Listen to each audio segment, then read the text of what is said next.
Good evening, ladies and gentlemen, and welcome to Danbury Hat-Tricks Hockey on the Hat-Tricks YouTube channel. Casey Bryant here alongside Zach McGinnis, and shortly joining us in the broadcast booth will be Jack Elmira. For tonight is New Haven night here at Danbury Arena. The Danbury Hat-Tricks paying homage to all things New Haven hockey, sporting some New Haven Nighthawks throwbacks as they take on the Elmira Enforcers. And Zach, this is an Eastern Divisional matchup and one that is sure to be filled with a lot of tension and animosity as the Elmira Enforcers search for revenge. They've been struggling against the Hat-Tricks lately, and they're going to be looking to make that climb up from fourth place in the Eastern Division. Well, they'll be looking for revenge, but beyond that, they're getting their team back now from injury. Most importantly, Ahmed Mahfouz is back in the lineup for the Elmira Enforcers tonight. Mahfouz, he is 3 points away from 800 total in the Federal Hockey League. That is, well, more than twice the amount that anybody else has, but he comes into this game in 19 games played so far this season, 17 goals, 28 assists, 45 points. Danbury doesn't have anybody even with 40 points yet, so getting back Ahmed Mahfouz, I think, will give a real different flavor to this game this evening.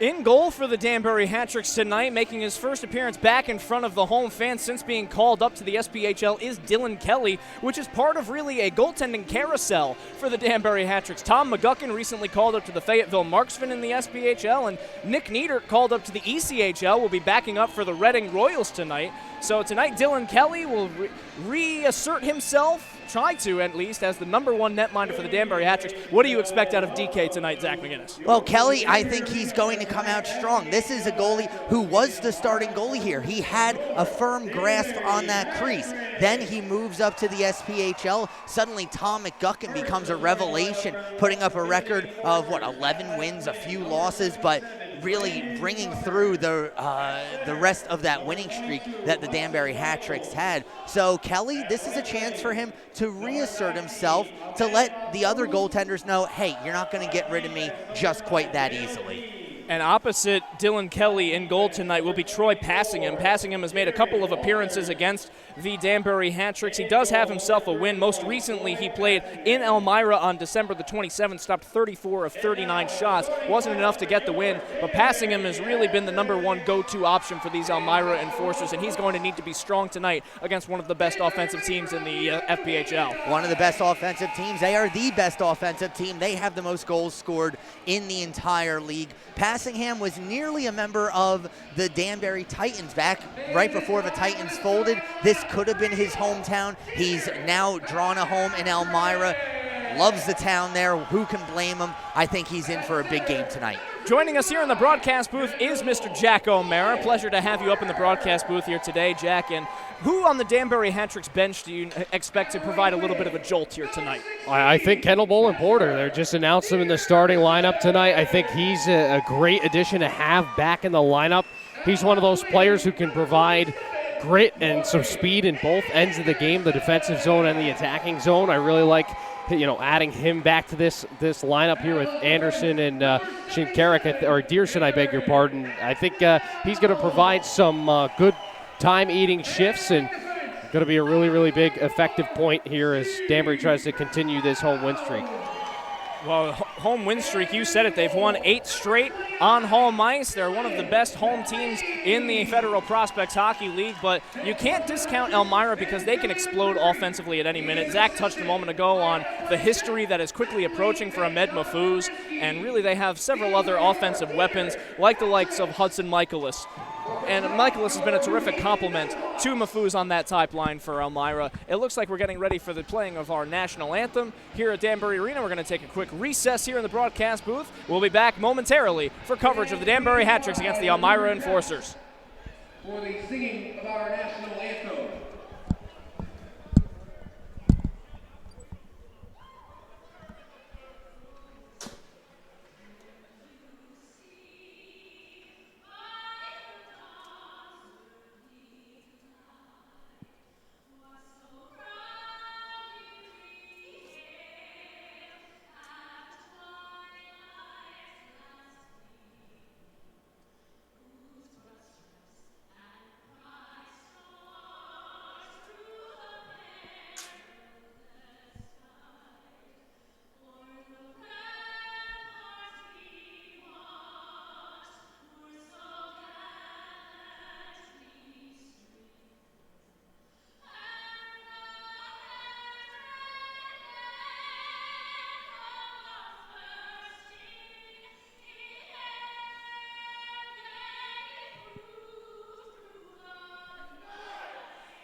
marvelous rendition of the Star Spangled Banner here at Danbury Arena as we get set for puck drop. Starting lineups first for the visiting Elmira Enforcers. At left wing, they will have number 77, Brandon Tucker. On the right wing, they will have the captain and assistant coach, Ahmed Mahfouz. At center, they will have number 22, Hudson Michaelis. They will have Dale Dion patrolling the blue line, who had himself 3 points in 2 games in their last series against the Danbury Hat-Tricks. And opposite him, they will have number 24, J.T. Walters. Starting lineup for your Danbury Hat-Tricks. On the forward line, they will have Kendall Bullen Porter making his return to Danbury after his stint in the SPHL. Alongside him will be Casper Dearson, number 16, and number 27, Corey Anderson. On defense, they will have number 77, Aaron Atwell, and number 44, Steve Brown. And in goal, with a 6-1 record, is Dylan Kelly as part of your Ameriprise Financial goaltending matchup. The numbers for Dylan Kelly, well, they've been superb. 6-1 with a .910 save percentage and a .351 goals against average. And I'm sure that Dylan Kelly, making his reappearance in front of the Hat City faithful, is going to want to make an impact immediately. Yeah, you have to imagine that. I mean, Dylan Kelly he went farewell to the SPHL, and people were almost in tears because he made an immediate impact. Of course, he won the first game in franchise history, and the fans almost fell in love with the guy. He comes back, you feel great. Now Tom McGuckin gets the promotion, and we had the question, with 2 great goaltenders, like McGuckin and like Kelly, who's going to get that start? Now that McGuckin's gone, it's Kelly's rightful heir to the throne, and he's going to have all eyes on him tonight. He's a strong, tall goaltender who is going to need to make some big saves tonight against guys like Michaelis and Mahfouz. It's going to have to happen. But we know that Dylan Kelly, he can put up with it. This was a goalie he came in here. He wasn't here at the beginning of the year. It was Niedert and McGuckin, and both of them kind of struggled. Dylan Kelly comes in. He's already taken control of this crease once. I see no reason why he can't do it again. And Jack, you said all eyes are going to be on him. He's got a new set of pads that he's breaking out for us. He's a good-looking goalie as well. Well, the new pillows he saw Nick Niedert set up, and Nick Niedert is sporting those black and orange pads. I suppose he doesn't have time to make new purple and black pads as he makes his way down to Reading for the evening. Yeah, maybe some permanent markers and a little time on the bus. But a little construction paper and some duct tape, and you're good to go. But he saw the Nick Niedert setup. Even Tom McGuckin, for one weekend, had splotches of orange on his leg pads and then decided to nix that and just go with the back to the all-white setup. Dylan Kelly, in his first game back, didn't really have time to change from the Peoria Rivermen blue and red. So it's nice to see him at least matching with the rest of the kit now. He looks good, but you mentioned how his pads look. Well, Danbury wearing the New Haven Nighthawks, call them faux backs. This is not a design that the the Nighthawks ever wore, but they've got a gray base, kind of like Las Vegas, LA striping on the arms with the black and the white. So it's definitely a more modern take on the Nighthawks logo. And you take a look around this crowd here tonight, well, I see a lot of New Haven, uniforms.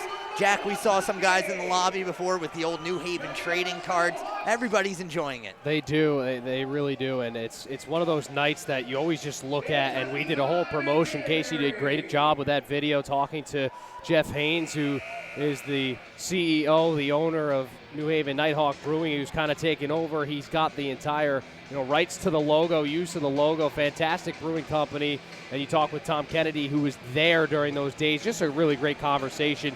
Danbury's embraced this night, taking it as its own, and it's a fun spectacle to be a part of. Puck is dropped, and away we go as Corey Anderson rifles it over well high over the net and off the glass. As Danbury Hat-Tricks will be skating from left to right on your YouTube screen, donning their Nighthawks silver and black jerseys with white and orange socks. As a hard check on the near side midboards. Casper Dearson laying the hammer on him. Hudson Michael is carrying it in. Puck squibs towards Dylan Kelly, and he covers it up for a quick stoppage of play. 25 seconds gone by in the first. I like the start for the Hat-Tricks. They're coming out hitting. I counted 4 checks on that single forecheck alone. One of them going up against Ahmed Mahfouz. Good to see Mahfouz back if you're an Elmira fan. He's been out for 6 weeks with an upper body injury, but Danbury trying to assert themselves physically early on.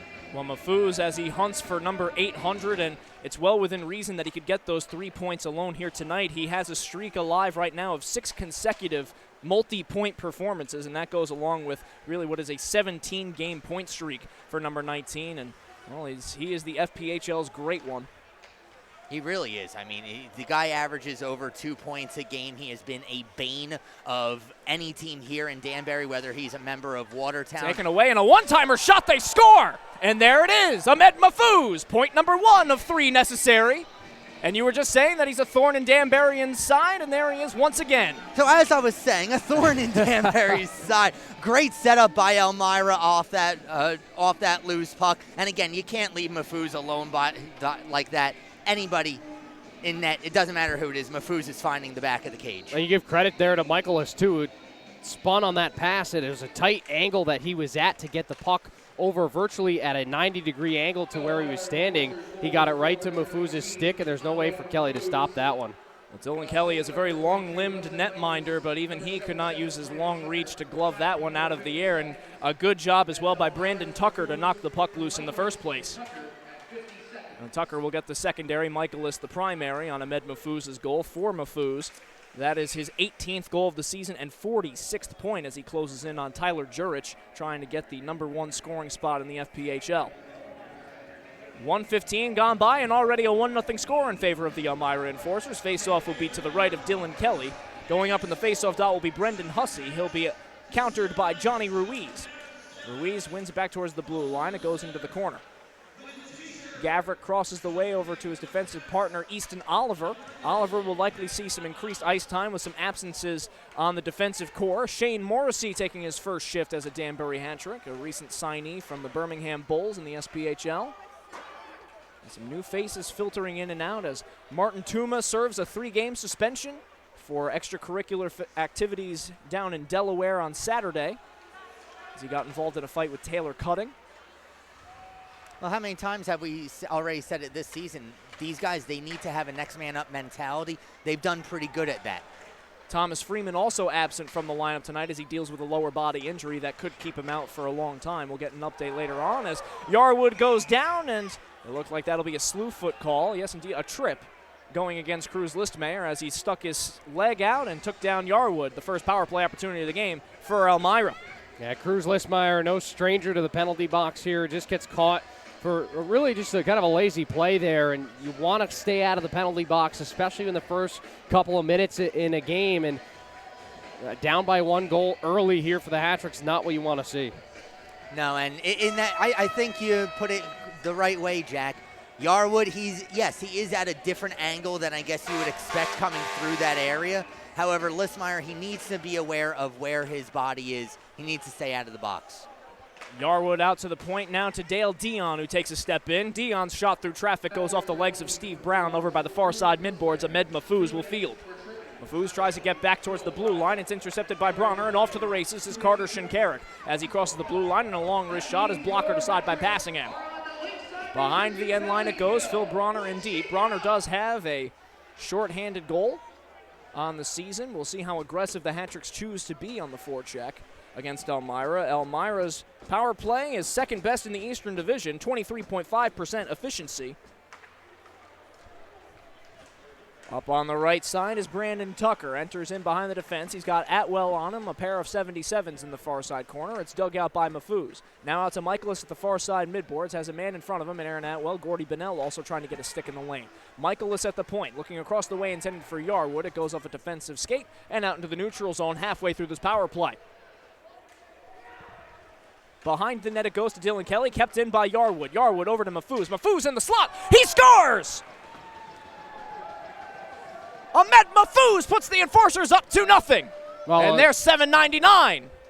A slow start for Danbury in this one right now. Not a lot of energy from them. Slow to getting out to Mahfouz. He's just got so much room there. Takes it on his stick. There's no way, again, Kelly's got a man up one-on-one there, and there's just no way to beat such a high-profile scorer in Ahmed Mahfouz. He goes top shelf, and guys, we might not get 5 minutes without Ahmed Mahfouz getting to 800. Well, listen, Mahfouz had 3 points in his last game. He had 5 points in both the 2 games before that. He is a special player here in the Federal Prospects Hockey League. You're seeing it why. And out for blood as entering in is Hussey, and fans on the shot attempt. The Elmira Enforcers are buzzing here in the early goings as we're 3.5 minutes into the contest, and they already have a 2-0 lead. That's the most the Danbury Hat-Tricks have trailed by at home in quite some time. Out into the neutral zone, Kendall Bolin Porter crosses the blue line. Behind him and calling for it and receiving is Kasich. His shot is blocked. It goes off of the glass. Taking a step in is Gavrik. Gavrik with a back pass intended for Bolin Porter. He's got a stick in his midsection and it's forced out of the zone by Dmitro Babenko. And it goes out into the Elmira Enforcers bench, and we'll get a stoppage of play. 3:52 gone by here in the first. You want to look for the better start. That's a good rush there for Danbury. Still looking for that first shot on goal.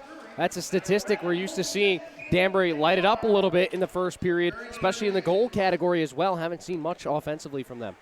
Elmira doing a terrific job of winning faceoffs and keeping possession, as this one will be sent down the length of the ice. This will go for an icing as it goes over by the Zamboni doors in the near side corner.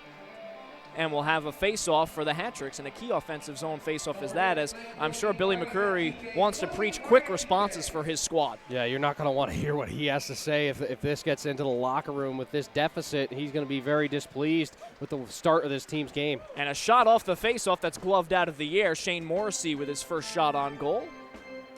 And a good faceoff win there by Johnny Ruiz. Interesting that they're playing Morrissey as a forward in this game. He's by trade a defenseman. However, at least stat-wise, he hasn't had the best stats. He's still incredibly talented offensively. And Morrissey does have a scoring touch. He did have 39 points in 45 games with the Evansville Thunderbolts last season, as entering into Steve Mealy. Out to the slot, shot saved by passing him. It goes out to the far side corner. Johnny Ruiz pulled the trigger on that one. Good shot selection by Johnny Ruiz, but an even better job by Passingham keeping that 5-hole closed. Morrissey with a shot that goes off the elbow of Passingham. Another try is fought off by Passingham. And we get a stoppage of play as down in the corner is Glenn Patterson as he took a hit high. Yeah, it was indirect hit behind the play there. Danbury just charging for the puck near the area, and that's good creation there by Steve Mealy. He starts the whole play up. Ruiz gets that first shot on goal. It kind of generates some energy into that shift. Really, really good job by those couple of forwards. And then Morrissey ends up getting that shot and puts it almost on 2 attempts. Tried to sneak it in on the backhand almost below the goal line. So Patterson will be helped off by his teammates, and he'll get a looking at by Dr. Lee Day, who is on the training staff for the Danbury Hat-Tricks. We'll make sure that he gets back into tip-top shape. 4.5 minutes gone by here in the first period, and the Hat-Tricks will get a face-off to the right of passing him. It will be Shinkarik out there with Phil Bronner posting up in between the hash marks and Nick Levesque to his left. Atwell and Brown will hold down the blue line. Ahmed Mahfouz taking the face-off opposite Bronner, tied up in the dot. Mahfouz trying to kick it back to his defense. A pile-up of sweaters in the face-off dot. It goes out to Atwell. Crosses the way to Brown. Has a body in front of him. Will loop it around the perimeter. Levesque throws a check. Puck loose out in front. Bronner gets a stick on it, but it's blocked in front. Shinkarik will loop it around. Bronner jostling for it. Levesque digs it out. Has it on his backhand. Back to the net. Shields the puck away, gets it out to the far side midboards. Now taking a step in is Atwell as he tries to dance around a defender. He's met by Michaelis. Michaelis springs Mahfouz. Mahfouz in one-on-one with Brown. He's got a man with him and Tucker. Mahfouz crossing the way. They score! Brandon Tucker! And point number 800 in the illustrious career of Ahmed Mahfouz. Oh, I said 5 minutes. 5:06. That is incredible. An unbelievable start for Elmira, and Danbury just gets a little too aggressive in the attacking zone. They get too many guys down deep, too much space, and then Mahfouz on a 2-on-1. It's almost an automatic, easy bang-in goal there for Tucker. And, guys, this does not look like the Danbury Hat-Tricks team we're used to on home ice. It doesn't look like the Danbury Hat-Tricks team that we're used to. Quite frankly, it's not the Elmira team that we've seen a few times over the past month. Look at what a different team they are in tonight's game. And, you know, Billy McCreary having to call his timeout now. Jack, as you mentioned, 5:06 into the game. That's ugly, boys. That's not good. Ugly is the right word for it, as a great job. It started with the defensive zone breakup by Hudson Michaelis in his own zone to really spring that breakout. A terrific job by number 22 as he found Mahfouz, and Mahfouz with great patience too. Mahfouz could have very easily turned on the Jets and tried to force a breakaway of his own. He slows up just a little bit, allows his teammate Brandon Tucker to catch up with him. That's terrific awareness. And for Ahmed Mahfouz, who has such great scoring touch, and he's got 2 goals already, he doesn't go for the Hattie. He goes for the assist for point number 800. It's hockey IQ, you know. Obviously, it would be nice to bury it, but you have that 2-on-1 opportunity, and you know the defender bites a little bit early. he's calm enough, he's patient enough. It's a good point, Casey. He took his time with the pass, and he made the right decision to move that puck. And guys, keep in mind, with both Tom McGuckin and Nick Nieder called up, we've got an emergency backup goalie on the bench. So Dylan Kelly, he's going to stay in here. He has to work through this. That's true, as the emergency backup netminder for the Danbury Hat-Tricks tonight, Scott Prakaski, who is making his first professional appearance since 2000, when he last had a cup of coffee in the East Coast League. Yes. As he put it, a very, very brief cup of coffee. It was 3 games, but 3 games nonetheless with the Richmond Renegades. Yes, 3 games stressed after a 4-game career at RPI. In his senior year against RPI, he put up 55 saves in a 4-3 loss against Cornell. That was the 4th most saves by an NCAA goalie that year. Number 1 overall was 77 games, belonging to some guy by the name of Rick DiPietro. Not too shabby company to be kept there. And Prakaski, as you see him leaning over the Hat-Tricks bench over on the near side, he's donning the number 90. He was a netminder for the RPI Engineers class of 2000. Now here's the thing, if we do see Prakaski get into this game, it won't be the first time that an emergency goalie has come in Danbury. Peter Morrow, a 52-year-old orthodontist, came in and played actually for the Danbury Whalers a few years ago. Not only did he play in that game, Coach Esposito was so impressed, he had him start the next game. How did it go? He won. 2-0 victory. Well, a shutout, how about that? Not bad, eh? Prakaski should be warned because he was playing in the Danbury Adult League last night. Perfect. He was at the rink, and tonight he makes an appearance as a professional at 44 years old. So good for Scott joining the Hat-Tricks. And now a battle in the far side corner as 6 minutes and 10 seconds gone by. Puck is loose out in front. It will be picked up and carried it out by Yanni Skropoulos as his pass across the way intended for Eli Kinsman is out of reach. And back to retrieve will be Cruz Listmeyer. Listmeyer smoked out from behind the net. Penalty upcoming against Elmira, Casey. Yeah. As this will go into the near side corner, Mealy will touch it up and a high stick will be whistled. You are right, as Danbury Hat-Tricks have a prime opportunity now to answer back.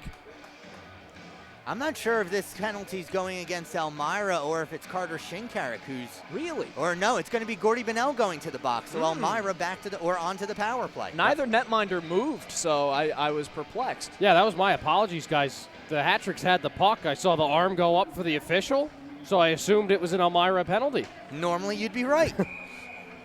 Nevertheless, it will be Shinkarik against Michaelis in the face-off dot to the left of Dylan Kelly. Phil Bronner is the other penalty kill forward with Atwell and Brown. Flipped up into the air out to the neutral zone. It will be settled down by Yarwood, who has Dale Dion out there with him, as well as Tucker, Mafuz, and Michaelis. Mafuz on hat-trick watch. They get it over to him at the far side circle, wires it down low to Tucker. Tucker has Michaelis spotting up and Dion sprinting in at the near side circle, but pass intended for him goes off of a stick. Loops around to the far side corner. Mafuz is the first to receive. Mafuz tries to flick it past Atwell. He brings him down, has a little bit of open space, crossing the way for Dion. It's off a defensive skate and cleared out of the zone by Shinkarik. Yeah, good defense there for the Hat-Tricks. Way to clear that puck. And it all starts really with that Kelly stick. Active stick for him. Dion was looking at a wide open cage, and that was the best stick of the defensive shift. That's a great point, Jack, because without that, Dale Dion has plenty of open ice ahead of him. Dion crosses the way and back pass to Yarwood. Now over to Michaelis. Down low. Quick passing out to Tucker in the slot. He fanned on the shot. Dion trying to keep it in the zone. He's forced out by Levesque. Bolin Porter will pick up the puck and get knocked down to his knees. Puck will pop up into the air, and a high stick catches Bolin Porter. And the play goes on as Mafuz's shot goes into the catching glove of Dylan Kelly. And Bolin Porter took a stick right to the chin. And Nick Levesque will go over and voice his displeasure to the officiating crew. I don't blame him. That's a dangerous play by the Elmira player there. Bolin Porter gets it right upstairs. He goes down. The referee actually had his arm up, but that was for a high stick playing the puck with a high stick, not the penalty. So Elmira gets away with one. They will say that since he touched the puck, he was trying to play the puck, and it is not a result of a penalty. Taken away behind the net, spotting up in between the hash marks is number 27, Jack Cudley, as it goes out towards the near side circle of the Elmira zone with 35 seconds to go on the power play. 8 minutes gone by here in the first period. 3-0 is your score in favor of the Elmira Enforcers. Carrying it up the right wing, here's Dustin Skinner getting around Atwell. Has a man in front of the net in Cudley. They pass it out to him, and Dylan Kelly once more active with the paddle of his stick. Mafuz tries to wire it in deep, but they will have to re-rack. 15 seconds to go on the power play. Bouncing puck is kicked in by Andrew Harrison. Sends it down low for Skinner. Skinner takes a check from Brown. Taken away once more by Harrison. Loose puck picked up by Aaron Atwell. He'll bank it off the boards and get it out to the neutral zone, and that will do it for the power play. Taken away and entering in. Here's Gordy Bennell with a wrist shot. That's kicked out by Passingham. And keeping it alive is Hussey as he dumps it in. It goes into the midsection of Dylan Kelly, and he settles it down.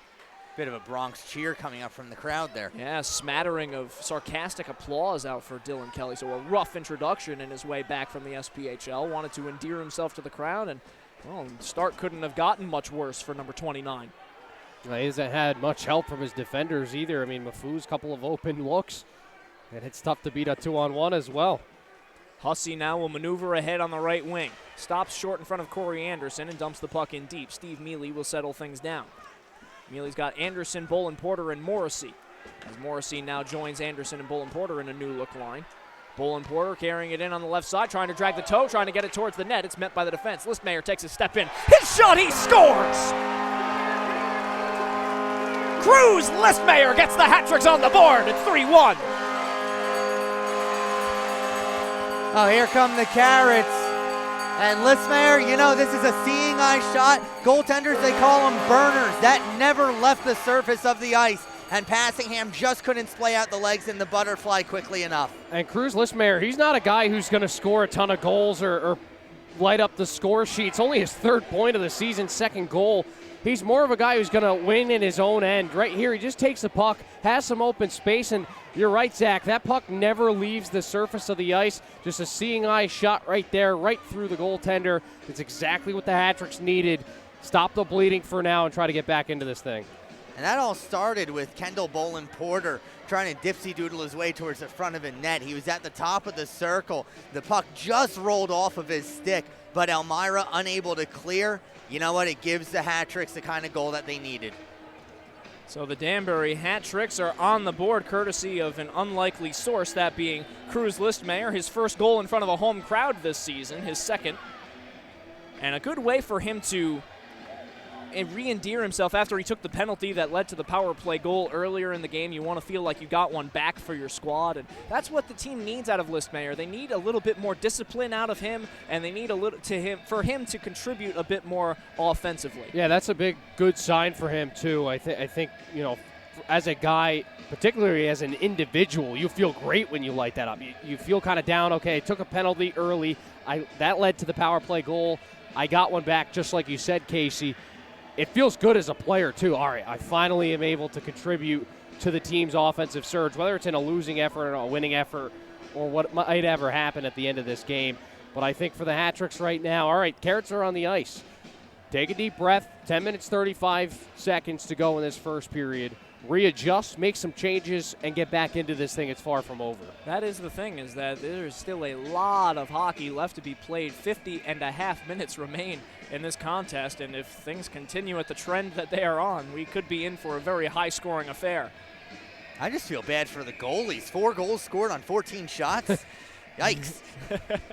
Well, for Passingham, that is his first allowed of the game on 8 shots on goal, and really it was initially a very good save, a kick save on Kendall Bolin Porter as he entered in, and just couldn't find himself back in position as he went from the near side post to the far side post.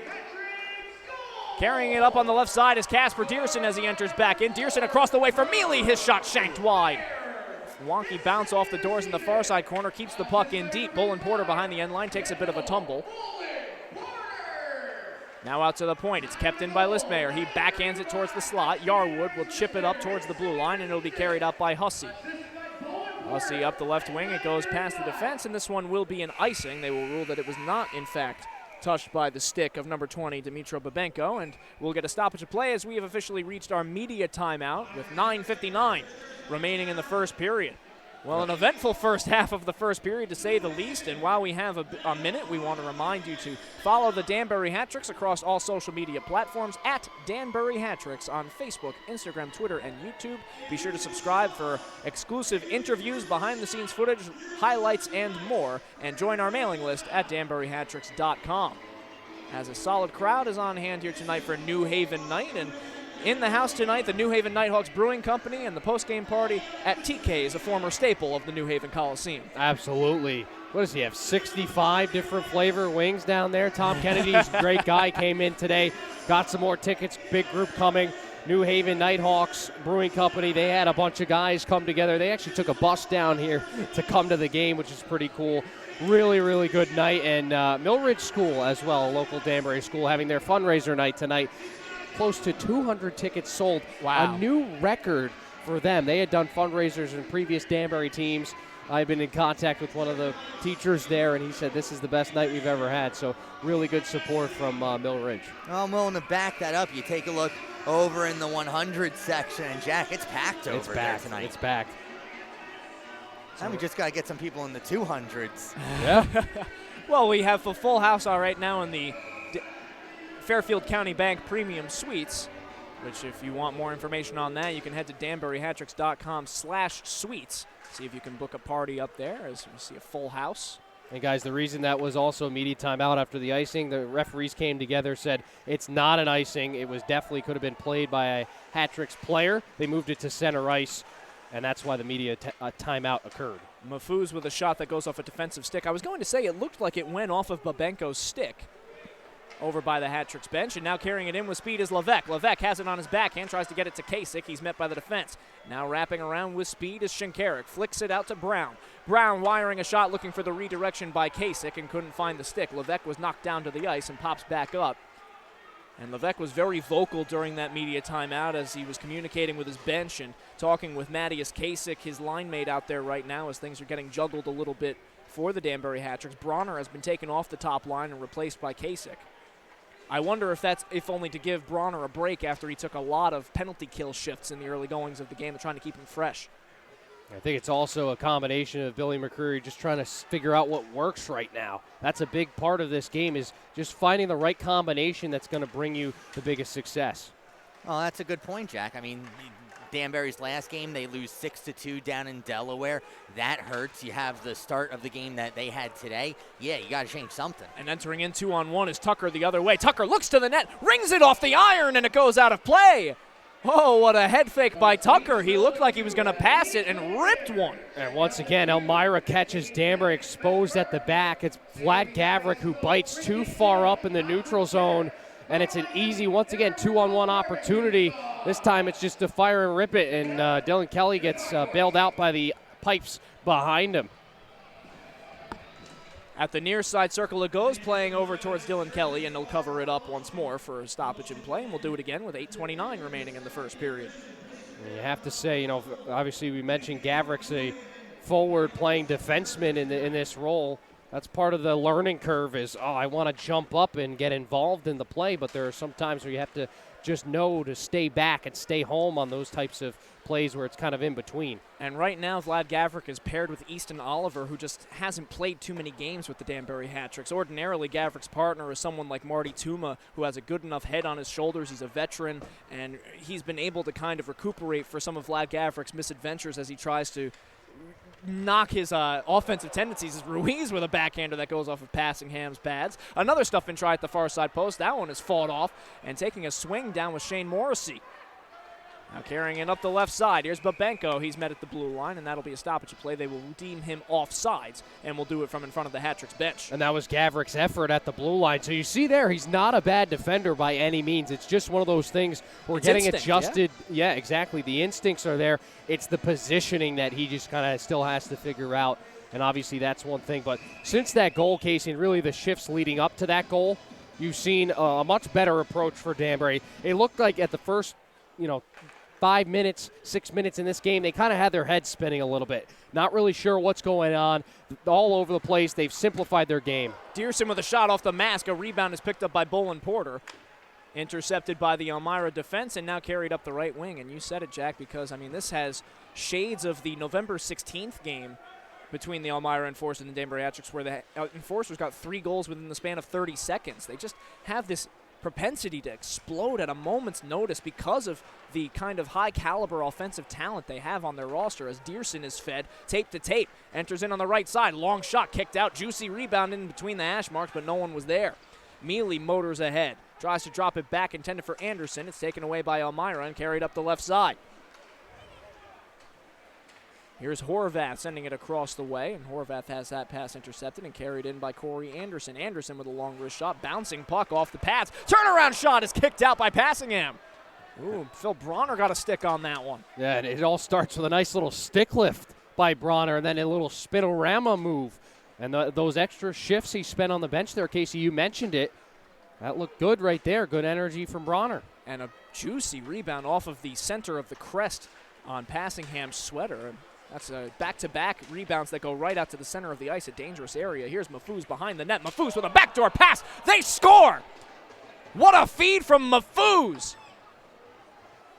Tucker buries it, and it's 4-1 Enforcers. Yeah, you're starting to feel barn burner attitude right now. The Enforcers just 2 steps better than Danbury in the Danbury zone right now, moving the puck so crisply. Not a lot of physical play for Danbury down low, and the backdoor post, we saw it. That was one of the issues in the early stages of the season for Danbury. They're unable to mark, I should say, Tucker sitting down there. That's an easy tap-in goal, a layup in basketball, a tap-in goal here in hockey. And Zach, point number 801 for Ahmed Mafouz. Oh, that only gives him, 4 in the first period? And right back in come the Enforcers. As here's Harrison playing it towards the net and covered up by Kelly. I mean, Ahmed Mafouz, he is a special player. Dylan Kelly's given up 4 goals on 8 shots, but I can't really blame him for them. It's these defensive breakdowns, and Jack, like you were saying, Tucker left all alone. What are you going to do if you're a goalie? Yeah, there's nothing you could do, especially on that one. I mean, he's just left out to dry right there. So holding on to it in the near side corner is Gavrik. His pass is picked off. Harrison dishes to the right. The shot by Babenko is fought off by Kelly. Bouncing puck in the blue paint. Kelly springs headlong on it and covers it up. And ooh, almost a crucial turnover off the stick of Gavrik. But again, if you're a defenseman there, and I know Vlad isn't normally a defenseman, but you got to pick your head up. You got to realize you can't put it back to basics now, boys. You can't put it through the middle of the ice like that, especially with Elmira. They're starting to sit back a little bit. They're looking specifically for that pass, and you see why. 6 minutes remaining in the first period, and it's a 4-1 Enforcers lead, and they're still smelling more as Michaelis tries to play it towards the net. It's intercepted by Brown. It's lifted out to the red line, but no further, as Dale Dion will retreat with possession of the puck. Here's Walters looking up the gut of the ice, and up come the Enforcers with speed. Dion burns Atwell. Dion entering in with one hand. A backhander is turned aside by Kelly. Another try out to the far side post. That one's covered up. And you're seeing right now the Enforcers are just out-muscling the Hat-Trick's top pair, a top pair that really has been shutting down the entirety of the league. That's it. It's Aaron Atwell, who I think is arguably the best defender on this team. He comes way out of position as well. He jumps into the neutral zone and tries to play the body almost at the red line, which allows Dion to motor on by him. That's just not what we're used to seeing from Atwell either. I mean, he's usually a guy to sit back, wait till you gain the zone, and then lay the lumber on you. This time he just way out of position, and it causes the break. Brown crosses the red line, dumps it in, Passingham stops it. Walters has it behind the end line, gets it up to Tucker on the left wing. And a crisp breakout once more as Ahmed Mafouz enters back in, and Michaelis with speed. Michaelis dragging the toe, gets it out to the front of the net. Loose puck, Kelly couldn't cover it up, and Levesque will steer it aside and carry it out of danger. And what a crisp breakout as the Enforcers once more turn it over and enter back in with ease. Entering in on the far side, Babenko as he dumps it in deep. Skinner goes behind the end line to retrieve the puck. He throws a check on Easton Oliver. Oliver out to the red line, no further as Hussey dumps it back in, and you're seeing a forechecking clinic being put on here by the black and green. This is the first time this year, I think, that we've seen the Elmira Enforcers team that got to the championship series against Carolina last year. The other games that we've seen Elmira, whether it's here or up in New York, they haven't played as well as they're playing right now. Hussey enters in on the right side with 4:20 to go. His shot blockered aside by Kelly and picked up at the near side circle. Gavrick being harassed from behind by Hussey. Gavrick losing the handle on the puck, and the Enforcers tag team Gavrick to knock the puck back towards the Hat Tricks logo at center ice. Here's Oliver up the left wing.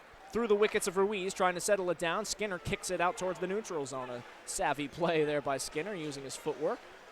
Taken away and now carried up the ice by Morrissey. Shane Morrissey enters in. Offsides, they will deem Johnny Ruiz too quick to enter the zone. And we get a stoppage with 3:53 to go in the first period. I mean, just the mental mistakes right now for Danbury are burning them, and Elmira is all over. I like the point you brought up, Zach, about looking good. They look healthy. I mean, this is a team that hasn't been this healthy pretty much since the November 16th matchup we saw, in which Elmira, that was the last victory that we've seen an opposing team have against Danbury in this ice. They just were all over Danbury in that game, and they've picked up right where they left off in that November game now that they're fully healthy. Whacked back in, over towards the net, and passing him will steer it aside.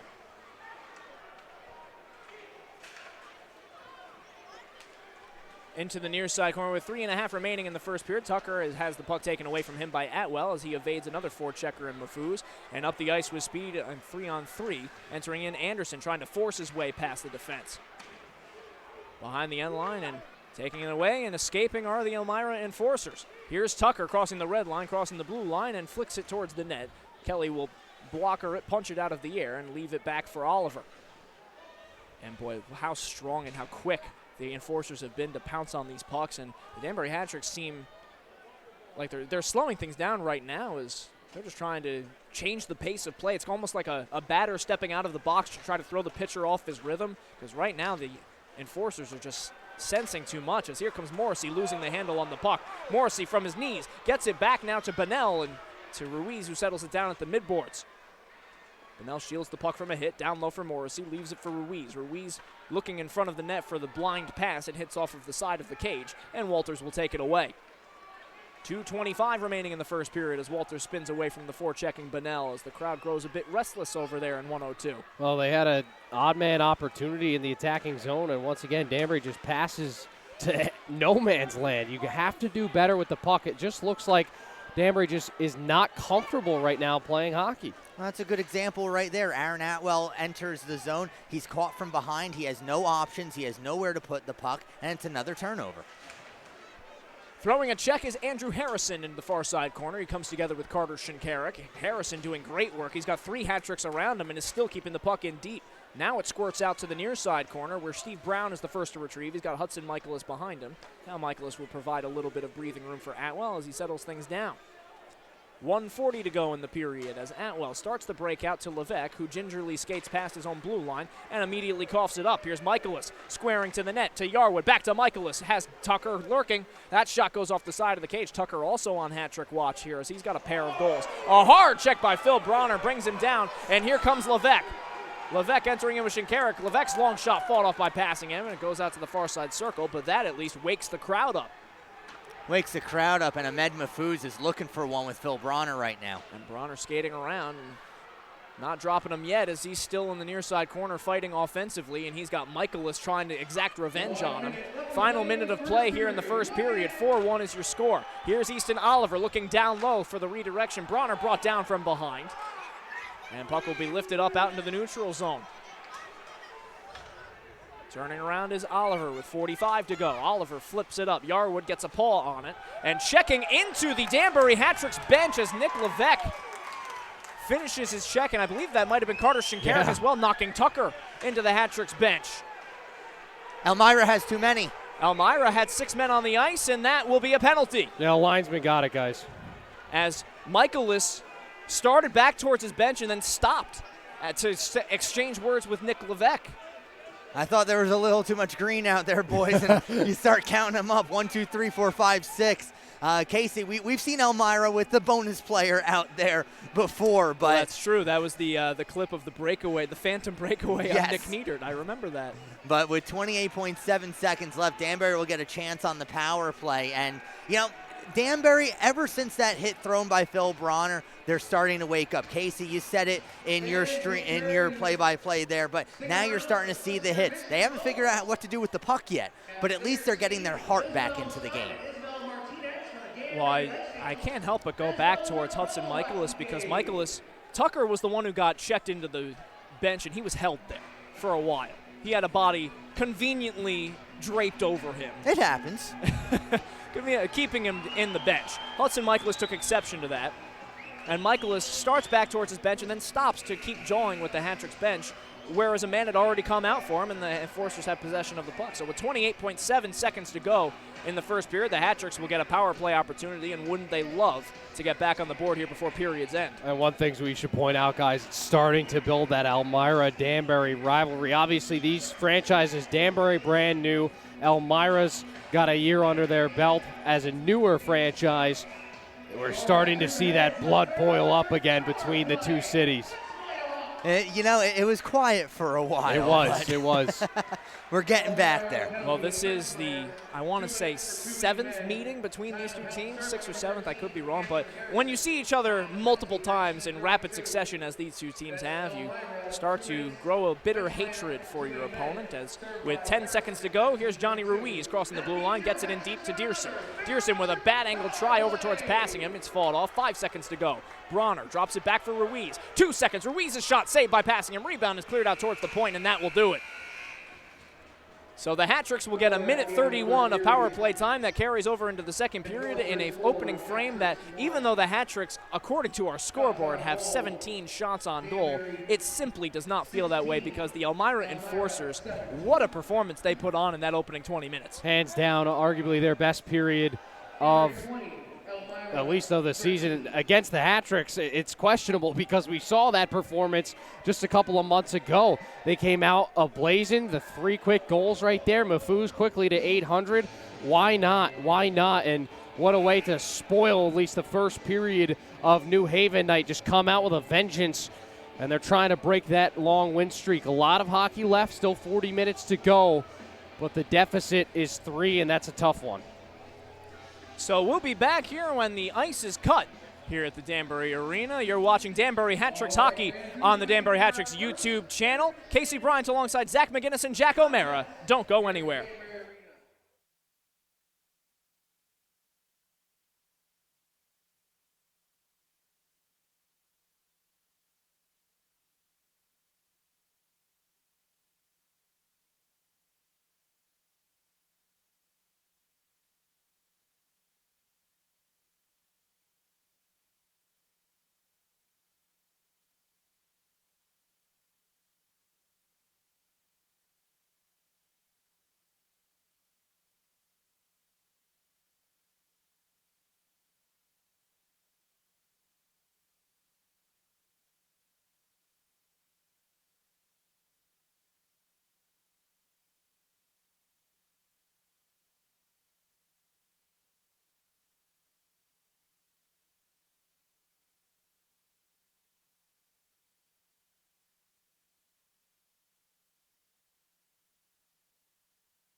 Welcome back, ladies and gentlemen, for live coverage of the Danbury Hat-Tricks against the Elmira Enforcers. The Elmira Enforcers currently lead the Danbury Hat-Tricks 4-1 on this Friday night, New Haven night. The Hat-Tricks will be skating right to left on your YouTube screen, donning their traditional road silvers and of the New Haven Nighthawks.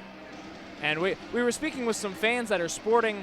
You've seen every variation of Nighthawks jerseys. You see the silver and black from when they were representing the Los Angeles Kings. You've seen the red, white, and blues from when they were affiliated with the New York Rangers. And we've even seen some Beast of New Haven jerseys around here as well, throwing it way back. You know, the Beast of New Haven, one of the stranger names that you'll see in minor league hockey. Of course, minor league hockey, we've got a thing for strange names.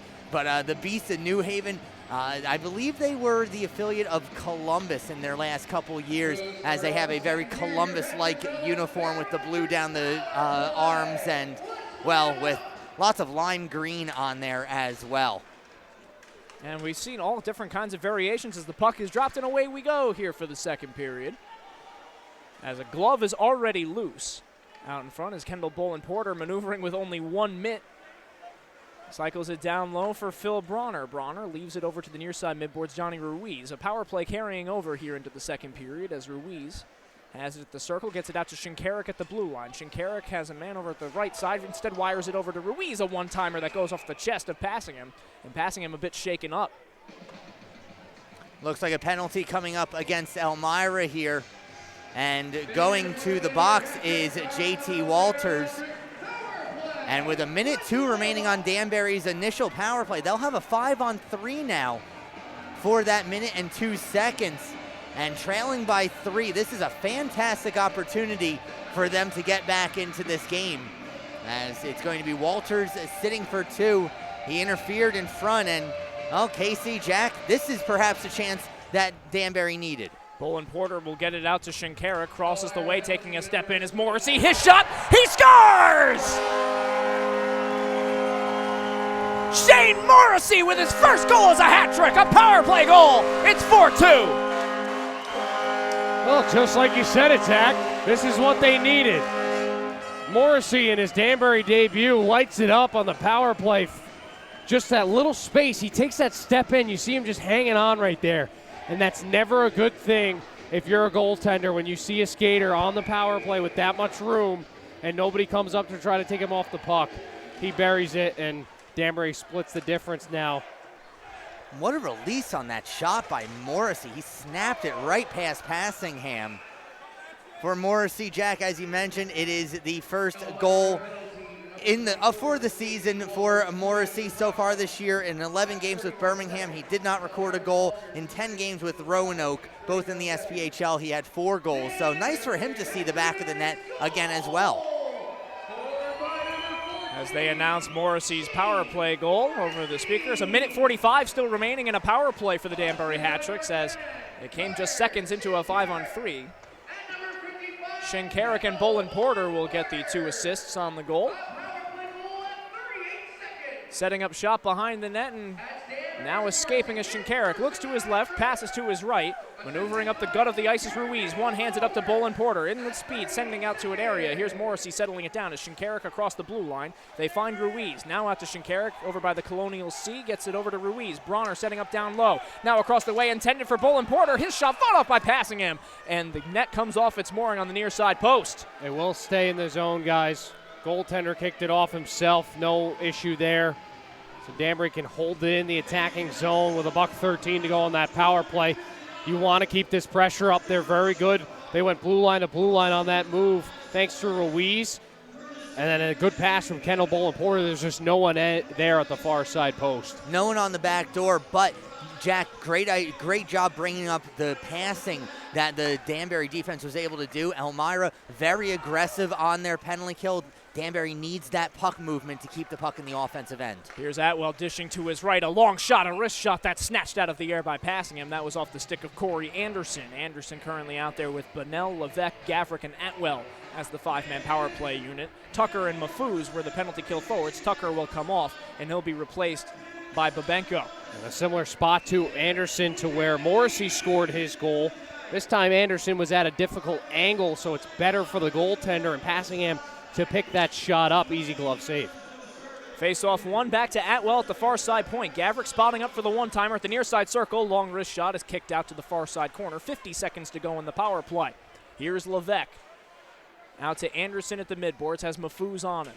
Here's Bunnell taking a check from Dale Dion. Anderson out to the point, Atwell has Gavrick to his left, Levesque to his right. They find Levesque at the far side circle. Mafuz in front, getting it down low to Bunnell. 2 minutes gone by here in the period, 30 seconds remaining in the man advantage. Here's Aaron Atwell at the center of the slot. Slides it to his right. Bunnell takes a step in, shot blocked in front. Off the back of the net, it goes to Anderson. Anderson around behind to Levesque. Stops in Gretzky's office, gets it out to Anderson at the near side circle. It goes off the stick of Babenko. 15 seconds to go in the power play. Taking a step in, trying to keep it in the zone is Gavrick. He does. Muscles it past Babenko. Down low. Here's Levesque. Anderson setting up at that far side post. Waning seconds of the power play. Here's Levesque sending out to the blue paint. Dion is there. He sends it up over the glass. And do we have a delay of game penalty coming up? They will say no. They will say it was deflected. Now the linesman right on that as the fireproofing comes off the bottom of section 204 over there. So the faceoff will remain in the Elmira zone. And Casey, good eye noticing that Corey Anderson was on that backdoor jack like we were just mentioning. There was nobody there. Danbury made that adjustment. Yeah, they did. The only difference there, it's got to be just a bit quicker. They were a little bit too slow moving the puck around here, especially on the near side boards. Just got to get that puck movement a little bit quicker because Elmira was very defensive. They stood their positioning very well. A hard check behind the net knocks the net loose, as that was a ruthless check on the body of Gino Mini who went down. And the faceoff will be to the left of Passingham as they readjust the posts. As they notice that the posts are a bit loose and they're going to try to get the ice crew to adjust a bit. Linesman acts as the ice crew here. They're going to take a water bottle and try and freeze it on down. And guys, that's actually a former high school teammate of mine, the linesman out there. Is it really? Yep, Chris Montalvo. What high school would that be? New Milford High School. Milford, all and right. a half The an hour local boy. away. Who was the better hockey player, you or him? Oh, I can't get on skates, so the answer is easy. Football, on the other hand. Well, that's the old Wes Macaulay line, right? Is that, you know, I had a coach tell me I should ref. That's worse than a coach telling me I should coach. Well, if he's out there in stripes, what does that say about his playing ability? Hey, you know what? He's getting paid in a professional game, so not bad. Not too shabby. It makes a living. Hey, well, I wouldn't go that far, but Fine, it makes some scratch for you to use at 2 steps across the street. now, okay, that's much more accurate. As we get the nets readjusted here with 2:38 gone by here in the second period, and the Hat-Tricks trying to cut into what was once a 3-goal deficit. As it looks like the water bottle will be carried back, and a little DIY work is done. As gets tossed to Gordy Bunnell on the bench, and we're ready to resume play at 5-on-5. Faceoff is won by Hussey and the Enforcers. Here's Harrison at the near side corner, being pursued from behind. A long pass intended for Babenko goes past him. Now entering in is Mealy, as Kasich behind him and Dearson in the slot. Minnie knocks the puck loose and gets it across over to Glenn Patterson. Patterson takes a hard check from Casper Dearson, who has laid the body a couple of times. Dearson getting more involved in the physical play. We saw Dearson get his first fight of the season on Friday. Yeah, usually you don't expect the Swedes to be that feisty, but Casper Dearson allowing the North American game to take control. Well, when you're here for long enough. He did go to college here in America. He went to Manhattanville, was a teammate of Corey Anderson's there. How many Valiants can you have on one team? Yeah. A somewhat local connection, as it is only about 45 minutes down 684. As a long pass intended for Ruiz hops past him and hops back Patterson. And Passingham will stop it. Patterson banks it off the end boards and finds his defensive partner Yarwood. Skinner with a backhand pass, and up the ice come the Enforcers. Here's Eli Kinsman entering in. Kinsman stops short in the circle and is tackled down to the ice by Easton Oliver. Oliver and Kinsman pop back up to their skates. I'm shocked there's no penalty on that. He did enough to get the first down, but Ruiz gets a stick tied up in the legs of Hussey, and Ruiz will get away with one as well, as here comes the 3-on-2 if they hurry. Ruiz has Bunnell to his left, finds him. Bunnell with a pass out in front that's broken up by Elmira. Got to give a lot of credit to the Enforcers right now. They're getting in the shooting and passing lanes of Danbury.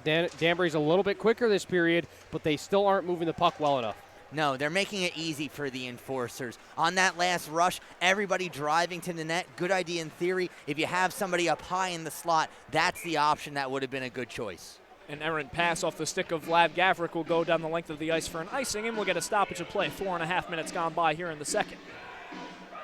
Faceoff will come all the way back down towards the Danbury Hat-Trick's end. It will be to the left of Dylan Kelly, it looks like.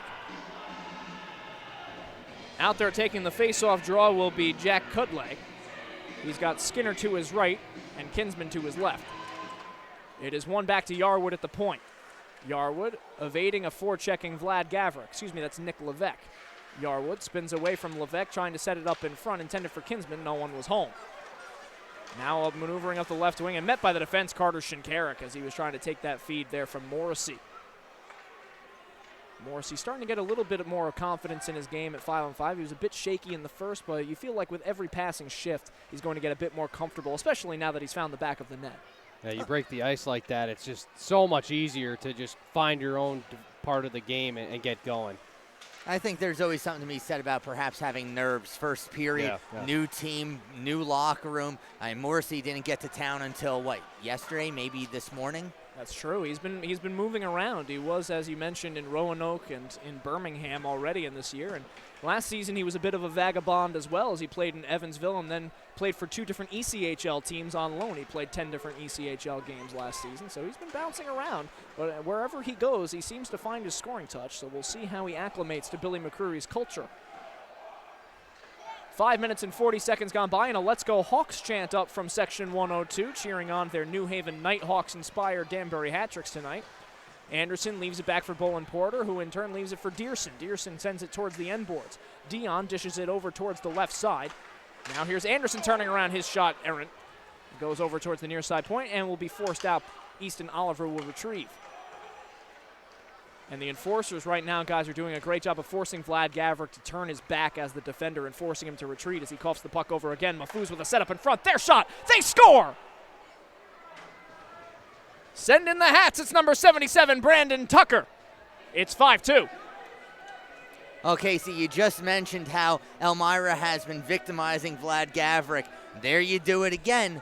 Once again, Gavrik, he's out of position. Puck comes out into the slot. Brandon Tucker's there. He's not going to make a mistake. Dylan Kelly doesn't quite have the neatest of looks at it. And Elmira is able to restore that 3-goal lead. And you look, it seems like this pairing between Gavrik and Easton Oliver have been put up against that high-flying line of Michaelis Tucker and Mafuz all day long, and you can clearly see who's winning that battle. You said it. It's just they know at this point to pressure Gavrik.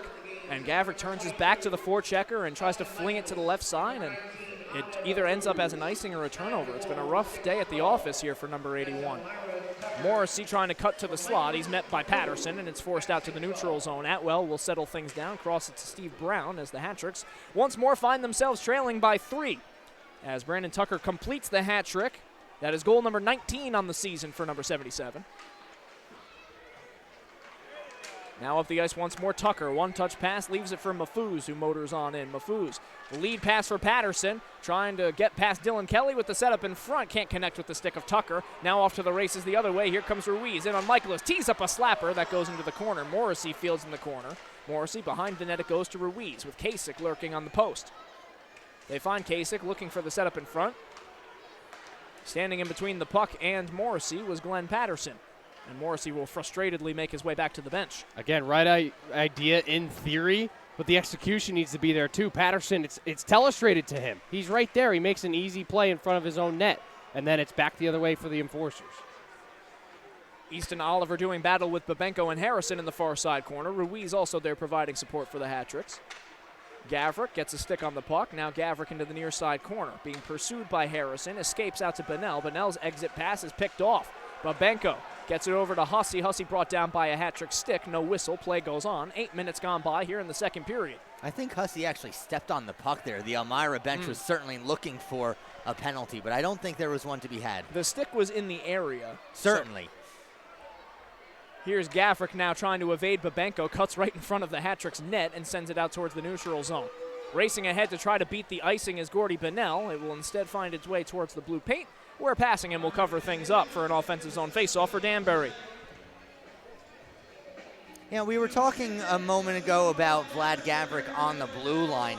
I don't know if Danbury has a better option right now. You could move Steve Mealy back there. That's where he started the year. But I've also seen Cruz Listmeyer basically stapled to the bench ever since taking that penalty in the first period. That's true. He did have the first goal of the game for Danbury, but nevertheless, Listmeyer has been one of many a defenseman for the Danbury Hat-Tricks who have been victimized by the high-flying, as we've called them, the high-octane offense for the Elmira Enforcers. Right now, it's looking like the Enforcers are the Roadrunner, and the Hat-Tricks, well, they've been Wile E. Coyote, falling into trap and pitfall after trap and pitfall. I really want to know where the Coyote gets his bankroll from. I mean, currency is way different in Looney Tune land, man. He's got to owe Acme so much money at this rate. As we've got a little bit of a delay here. The referees are working on a portion of the ice over by the visitors' penalty box. So, if we get a conversation, at least an opportunity to huddle up for Aaron Atwell, Carter Shinkarik, and Corey Anderson as they have an offensive zone draw. If Shinkarik's able to win it back, assuredly they're drawing up some sort of offensive play. Yeah, and a thing to point out, Elmira with the extended break, they're able to get a little bit more rest for their top-line guys, and now they're back on the ice. That's a great point, Jack. You know, we've been sitting here for about a minute or so, and when you're a professional athlete like Ahmed Mahfouz or Tucker or Michaelis, yeah, that's kind of all you need. Get that squirt of water, get back out for an important defensive zone faceoff. Anderson gets a stick on the puck, and a backhander is turned aside by Passingham, and he'll slap his glove down on the ice to freeze the puck. And we'll do it once more with Shinkarik again, setting up shop. Hudson Michaelis will counter in the faceoff dot. He's got Walters to his left. Clean win for Hudson Michaelis. That negates whatever play was being drawn up for the Hat-Tricks off the dot, but Shinkarik gets it right back. Down low to Anderson. Sharp angle try, shouldered away by Passingham. Now out to Tucker, who already has 3 in the game. Tucker will take a knee-on-knee hit, and that will be a penalty. I believe that will be interference going against the Danbury Hat-Tricks. And excuse me, they'll call a trip. It was a knee-on-knee collision, and they will deem a trip. Could have been either or, same in theory. And it will be number 77, Aaron Atwell, taking a visit to the sin bin. 6 of one, half dozen of the other. And Aaron Atwell, he's a veteran player in this league. He knows that you can't do that. He'll be stewing for 2 minutes. And once again, we'll see Elmira go on to the power play. And no surprise on who's out there. It's Tucker, Michaelis, and Mahfouz once again.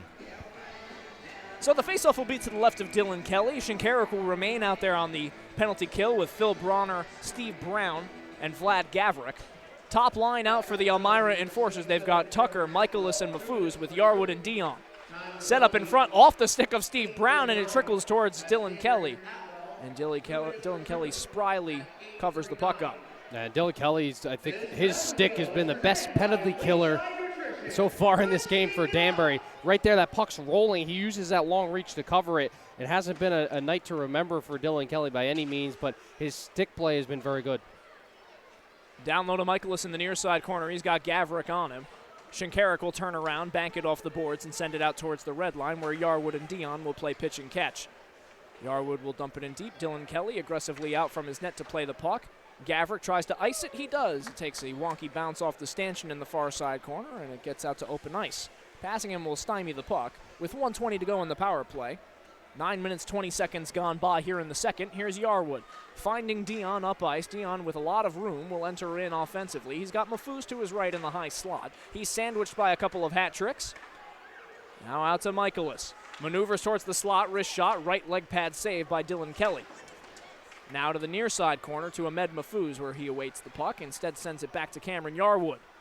Now to Gavrik in the corner. Gavrik will clear it and send it back down once more towards Passingham, who keeps it alive and paddles the puck out to Yarwood with 45 seconds to go in the power play. Here's Yarwood. Up the right wing to Mahfouz. In on Gavrik. Mahfouz with the setup in front. Harrison's shot goes wide. Now Dion taking a step on. Gets past Ruiz. Gets it down low behind the net. Here's Mahfouz. Set up in front. Fought off by Kelly. He got a pad on it. That's a huge save for Dylan Kelly, too, because that's that 1-2 punch again. All the defenders looking in one direction. Nobody picks up that backside pass except for Dylan Kelly, who makes the biggest save so far tonight. And Dylan Kelly off a terrific feed from Ahmed Mahfouz. And Kelly took a flick of the wrist to send it into the corner to try to keep it alive, but they will deem that he waited too long. That's the right call by the referees there. You have, and quite frankly, if you're Danbury, that's kind of what you want to see. Ahmed Mahfouz is coming down on you, and no defender really having him controlled or corralled in any sense, such way. Yeah, hold on for the face-off. Deal with it after the whistle. Michaelis will remain out there with Tucker and Mahfouz on the forward line. Michaelis will be booted from the face-off dot. Mahfouz will replace. Patterson and Minnie will be out there on the blue line. Face-off won by the Hat-Tricks. Minnie will keep it in. Minnie, the former Battle Creek Rumblebee, who was on the Elmira Enforcers when the Rumblebees were able to beat the Enforcers for their first win of the season, as a sharp angle try goes off the shoulder of Kelly, and that will do it for the power play. Carrying it up the left wing with a bit of speed is Corey Anderson. Anderson is met from behind by Tucker, drops it back to Dearson, set up in front for Bullen Porter. Getting a stick on it was Gino Minnie. Great play by Minnie. Gino Minnie prevented the point-blank chance by Kendall Bullen Porter. And that negates what would have been one of the best scoring chances of the evening for the Hat-Tricks. As back to work come the Enforcers, a setup in front is broken up from behind on the back check by Easton Oliver. 8:50 to go in the second period. 5-2 is still your score in favor of the Elmira Enforcers. Here's Patterson behind his own end line. Shinkarik aggressively in on the forecheck. Now we'll steer back and allow the Enforcers time and space to set up shop. Patterson to Minnie on the right side. Now a two-line pass finds Tucker, who dumps it in deep. Brown is there to retrieve. Steve Brown trying to evade Brendan Hussey, and Hussey knocks Brown off the puck, and that's a difficult thing to do, but Brown has been susceptible to a couple of hits here on this evening, and is entering in on the left side is Atwell. Atwell trying to get around Minnie. He's forced into the corner. Centering pass is intercepted, out towards the point, but not out. Bronner will pitchfork it towards the net. Levesque gloves it down, has it on his stick. Turnaround shot wide of the net. And it will be picked up by Mahfouz and carried out of danger with 8 minutes to go in the second period. Levesque had just a little more time. He didn't exactly have to swing it towards goal. Take away, and here's Hussey with Mahfouz in front. Hussey behind the net. Turnaround shot is stopped by Dylan Kelly. Delayed penalty will be coming up against the Danbury Hat-Tricks.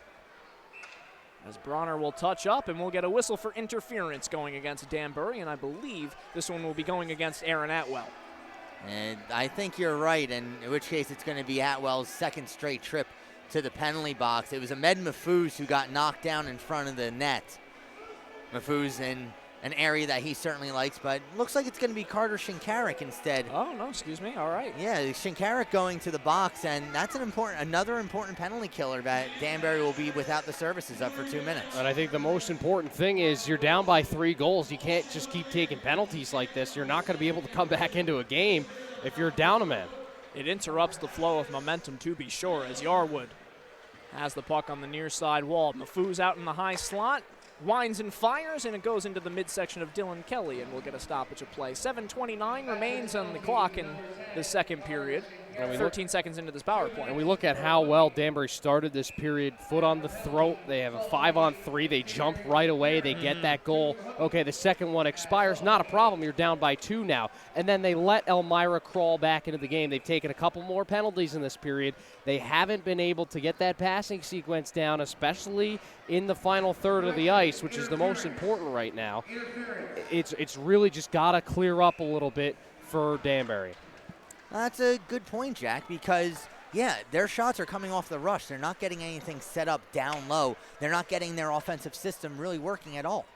Mahfouz out to Yarwood at the center of the slot. Mahfouz now in the near side circle. Lurking backdoor is Dion. His shot. That's a blocker save by Kelly, and it knocks the far side post off.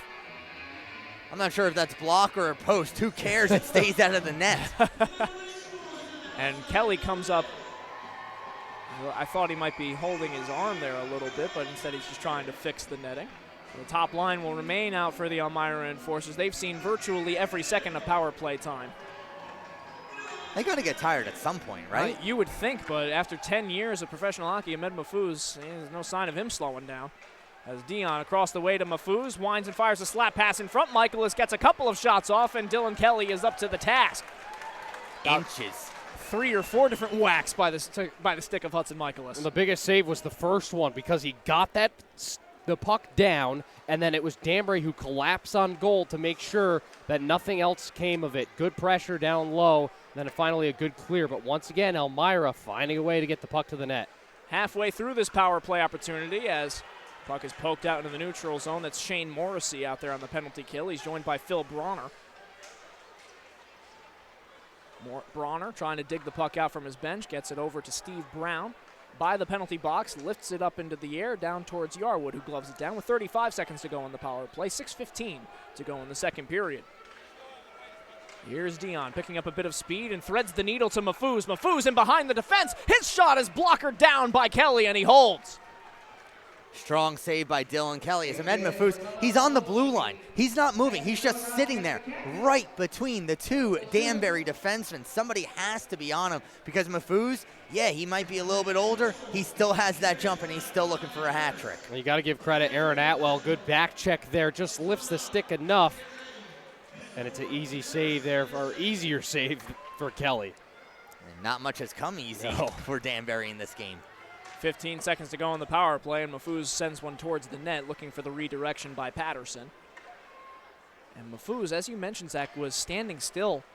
How do you allow the pass to be standing right in front of the center of the blue line? You really only have a couple inches to work with, and you're still able to get it to him as Mafuz's shot is blocked in front. Out of the box is Carter Shinkarik, but they can't get it to him. It's turned over. Here's Skinner crossing the way to Harrison, looking across the way, intended now for Cudley, and that was off his stick and behind the end line. Almost a disastrous turn of events as they were trying to spring Shinkarik for the out-of-the-box breakaway, and now finally the hat-tricks are able to escape. Entering in on the left side, here's Nick Levesque. Off for a change is Anderson. He's replaced by Ruiz. Trying to force his way into the zone is Casper Dearson. He's met, though, by Skinner and Minnie, and the enforcers are able to escape. Here's Cudley. Behind the end line it goes Easton Oliver in the final 5 minutes of the second period. Kasich blows a tire, and he brings a man down with him in Brendan Hussey. Well, if you're going to fall down, at least do it with style. So points on the swan dive there for Matthias Kasich. Lucky that he wasn't called for tripping, though. Yeah. As entering in now, looking towards the net, it goes off a defensive stick of Easton Oliver and up into the netting, and we finally have reached the media timeout with 4:41 to go in the second period. It took a while, but we finally got here. And we've had to wait so long because Danbury just simply cannot stay out of the penalty box. They can't right now. You know, they've found themselves in the box 4 times now. They've given up a power play goal, but they need time on the clock right now. They need the ability to get back into this game, especially trailing the way they are. Yeah, it's got to be quick right now for Danbury. And again, the passing has not helped in any which way for them. You see, just trying to spring out of the break, Corey Anderson's trying to get the puck out of the box to Shinkarik flying out of the penalty box, and he just falls down literally on his face. I mean, Danbury, they do not look comfortable right now. I said it in the first period, I'll say it again. They still are not looking comfortable moving from one end of the ice to the other. They can't get their passing down. They're bumping into each other. It's sloppy. It really is uncharacteristic of this entire season from what we've seen. Even in the earlier stages, they were competing. They were going to overtime. They were winning games. They won on the road against Carolina. They keep those games close. This is just not what we're used to seeing from this side. No, and it started off, again, they gave up 3 goals in the first 5 minutes. Yeah, it's playing like they have the flu and not in the Michael Jordan way. There's JT Walters in the own zone. I mean, of course, because Jordan had the infamous flu game. You gave me a sideways go. That's a sport called basketball, Zach. Oh. Is that on ice? Seeing as you were around for its invention by Dr. James Naismith, I would have thought that you would know what it was. You know, the apple baskets that they used originally, they had no hole. You had to go up there and actually get the ball out of the basket. Goodness me. You were there for the first game, right? I built the baskets myself. Dion's long wrist shot is swallowed up in the midsection of Dylan Kelly, and he holds with 4:11 to go in the second period. That guy, great game, can't weave. Can you? I mean, back then I could. You've lost your finger dexterity in your old age. The arthritis, it just keeps eating away at you. 32 seems ancient. I'm going to keep that mentality with me for the rest of my life. I plan on being young forever. So Good luck. Is picking up the puck as we get entering in Steve Mealy, a delayed penalty. It will be dumped in. Ahmed Mahfouz will touch it up as, now Ahmed Mahfouz and Steve Mealy will come together, and we've got ourselves a little rope-a-dope here in the near side corner as Mealy drops the gloves for the first time this season, coming together with Mahfouz. Mealy still has his left glove on as he takes a couple of different rights from Mahfouz. He tries to grab the legs, and Mahfouz brings him down to the ice. So Mealy took exception to Mahfouz, his late check. And Mahfouz will confidently glide back over towards his bench and make his way down the tunnel with 3:56 to go. He won't bother heading towards the penalty box. Steve Mealy will collect his things, and he'll be shown the door as well. It was close between Mahfouz touching the puck and Mealy throwing that check. I'm curious to see if Mealy ends up with an extra penalty here that would negate Danbury's power play. That's true. It was Mealy and Mahfouz coming together, and really, if there's one person that you're going to try to agitate, Ahmed Mahfouz is one of those guys who can score and can throw the glove, throw the hands. Absolutely, and no offense to Mr. Mahfouz, it's easy to get under his skin. You saw it right there. Well, it's easy, but it's also effective because Ahmed Mahfouz can effectively stick up for himself. Oh, absolutely. I wouldn't hit the guy. I mean, he's not the largest man out there on the ice. He is 5'10", so he's not enormous, but he is strong. Not the size of the dog in the fight, it's the size of the fight in the dog. And he's got a lot of McGregor in him, Speaking of Conor McGregor's comeback fight tomorrow. Against Donald Cerrone. Both fighters weighed in at 170 today. There you go. We're not even required to plug the UFC. We're doing it anyway. Why not? Someone send Dana White a bill. Should see if we can turn that on at the rabbit hole across the way after the game tomorrow. Sure. Why not? If you want to pay the $89 for the pay-per-view. No, we're turning it on so I don't have to pay the $89. That's what it is. It's not coming out of my pocket. With the snowstorm coming in tomorrow night as well. Looks like Mealy gets away with one here, and Danbury's going to stay on the power play as the initial call went against J.T. Walters for interference, and Danbury's going to have the man advantage here. Yeah, that's important. Mealy, he makes that a bang-bang play. You said it, Zach. That's close to being a late hit, and I think you're right, and Danbury gets away with it. They need to take advantage. Bolin Porter will win the draw. Back to Ruiz. His shot from the slot goes off the end boards. Bronner will retrieve. Bronner, Bolin Porter, and Ruiz out there with Dearson and Shinkarik. A 5-forward unit out for the Danbury Hat-Tricks, and a different 5-forward unit than the one that has usually been effective. Down low for Bronner, set up in front for Bolin Porter. It's in his skates. Loose puck between the hash marks is picked up by Michaelis and cleared. And it will go off of the enforcer's bench, and the faceoff will stay in the attacking zone for Danbury. Yeah, Ruiz called it right away. Maybe you guys have a better look, but did that actually go into the bench or over the bench? I believe it hit off of Joe Young as he was leaning over the bench and then stayed in play. All right, because here's the thing. Even if from the defensive zone it ends up in the bench, it's not a delay of game penalty. That is correct. If it goes over the glass behind the bench, it is. Right. As Michaelis is brought down to the ice, he tumbles down with Shinkarik. 1:30 to go in the power play, 3:20 to go in the period as the Hat-Tricks searching for an answer. They trail by 3. Shinkarik leaves it for Bolin Porter, and Bolin Porter up with speed on the left wing. He's being hampered from behind by Michaelis, trying to get around Dion. Bolin Porter stops short in the corner, has Bronner setting up in the slot, and a back pass intended for Shinkarik goes all the way back down towards Dylan Kelly, and they'll have to go the full 200 once more. Again, you just got to take care of the puck here. I mean, it's hockey 101. At this stage in the game, you have to be able to just put the puck on each other's tapes. Shinkarik holds behind the end line. Now 2:45 remaining in the period. 50 seconds to go on the power play. Hussey out aggressively on the forecheck. He's got Babenko with him on the penalty kill. Dale Dion and Glenn Patterson will hold down the blue line. Here's Vlad Gavrik. Drop pass, Corey Anderson. Crosses the blue line as Levesque to his left. Looking for him. It's intercepted. Entering right back in, though, is Gavrik with a drop pass intended for Gordy Bennell, who dumps it in deep. 25 seconds to go on the power play. Here's Gavrik, has Atwell at the point, and Bennell over at the far side circle. Backhands it down low. Here's Levesque.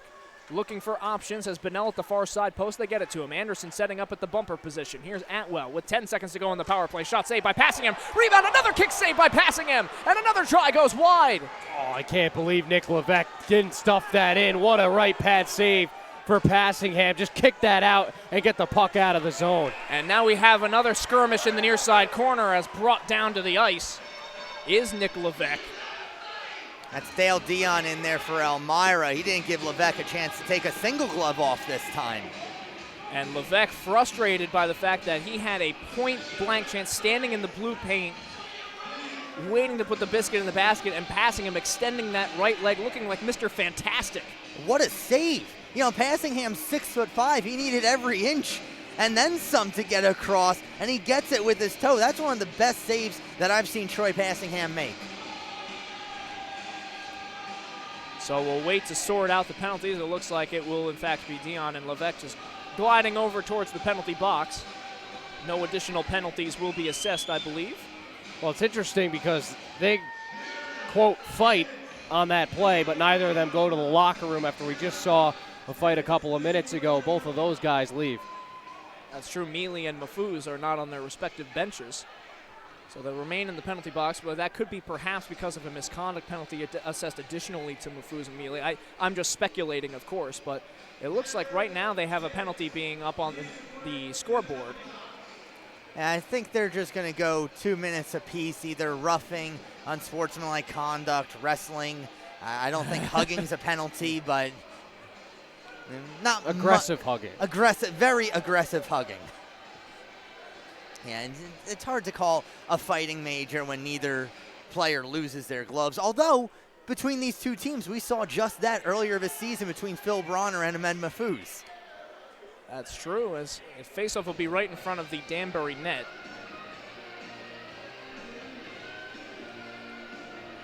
As we await the resumption of play, 1:54 to go in the second period. As we have 2 minutes on the board now for Dion and for Levesque. Bolin Porter will be out there on the faceoff dot. He's got Morrissey to his right with 1:50 remaining in the period.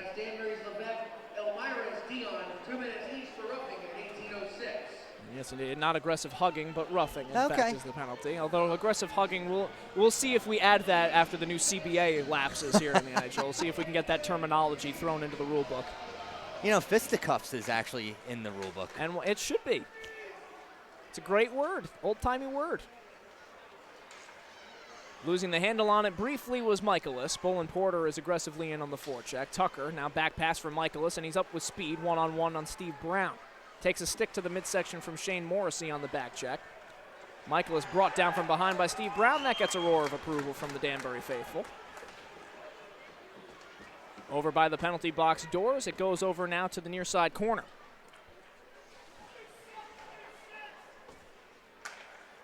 Now Tucker. Michaelis entering in on Steve Brown. 1:15 to go here in the period. The period and the penalties will just about elapse at the same time. We'll have 5 seconds carrying over into the third period. And Atwell maneuvers across the red line, enters in blue line as Morrissey to his left. Atwell stops short. Spinorama pass to Morrissey. That shot saved by passing him. He's way out of his net. Morrissey setting it up in front. No one was there. Atwell taking a step in. That shot goes wide. 50 seconds to go in the period. Here's Ruiz behind the end line. Now, I'm surprised how Elmira's defense, they didn't go towards Atwell at all. They kind of let the C's part in front of him. Yeah, letting him take the shot as that's Hussey's shot goes off of the end boards, and Kelly will hold with 30 seconds remaining.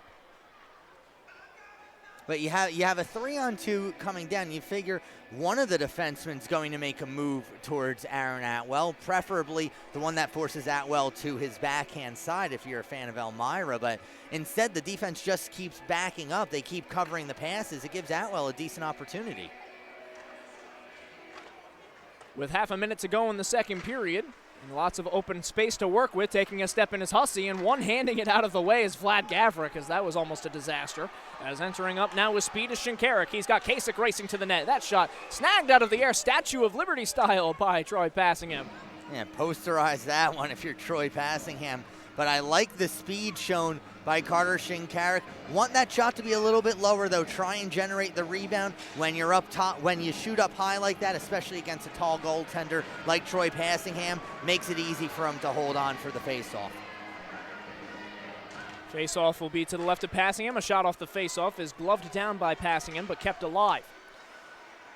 Final 10 seconds of the period as the Enforcers looking for one last rush. If they can find a home run pass, they will get it up to Babenko. Turning around with speed. 2 seconds to go in the period. They'll simply send it towards Kelly, who frustratedly slings it into the corner, and that will do it for the second period. 5-2 is your score at the conclusion of the frame, and a frustrating one at that for the Danbury Hat-Tricks as they score on the power play in the early goings of the period, but Elmira continues to stifle and suffocate this Danbury offense as Troy Passingham has turned aside 30 of 32 shots in the goings of the second period. We'll be back once the ice is cut here in Danbury. You're watching Hat-Tricks hockey against the Elmira Enforcers. Casey Bryant with Zach McGinnis and Jack O'Mara. Don't go anywhere.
Welcome back, ladies and gentlemen, for live coverage of the Danbury Hat Tricks against the Elmira Enforcers. We're getting ready for the start of the third period here, but first it's time for the FPHL out-of-town scoreboard. Here's Zach McGinnis. Thanks, Casey. Out in Cereal City, USA, the Battle Creek Rumblebees are facing off against Port Huron Prowlers. It's not going well. 7-1 in favor of Port Huron at the end of 2 periods of play. Dalton J with a hat trick in that game. The Columbus River Dragons 5-1 over the Watertown Wolves as they're about to begin their third period. At the end of 2, Delaware and Carolina are tied at 2. Delaware Thunder really coming on strong lately. They split the weekend series with Danbury last weekend. They're holding strong with the defending champion Carolina Thunderbirds. And out in Ohio, the Danville Dashers and the Mentor Icebreakers are tied at 2 at the end of 2. And right here in Danbury, Brandon Tucker with a hat trick, Ahmed Mahfouz with a pair of goals. Elmira leads it 5-2. So as we're getting ready for the start of the third, as you see the officiating crew making its way back out onto the ice, as well as the Elmira Enforcers, and leading the way for the Enforcers, Troy Passingham, who was stopped 30 of 32, and right behind him, number 19, Ahmed Mahfouz, who took an early seat into the locker room along with Steve Mealy, but both he and Mealy will be back out onto the ice here for the third after they serve the rest of their fighting majors. We'll have about 5 seconds of 4-on-4 time carrying over into the third period. And Jack, as we get ready for the start of the final frame here in the Hat Tricks chasing 3, it's not an insurmountable deficit, but what will they have to do to reassert themselves in the final frame? I think just quicker on the puck. It needs to be one of those things that you identify. It's just got to be quicker on the puck, and you got to be a little bit cleaner. It's definitely been an issue for them this whole stretch of this game, is just their clean entries into the zones, clean passes back and forth, and once their passing gets better, they're a good enough team where they can make up for it in the skill department. Look at this deficit as a 1-goal deficit. You just have to do it 3 times.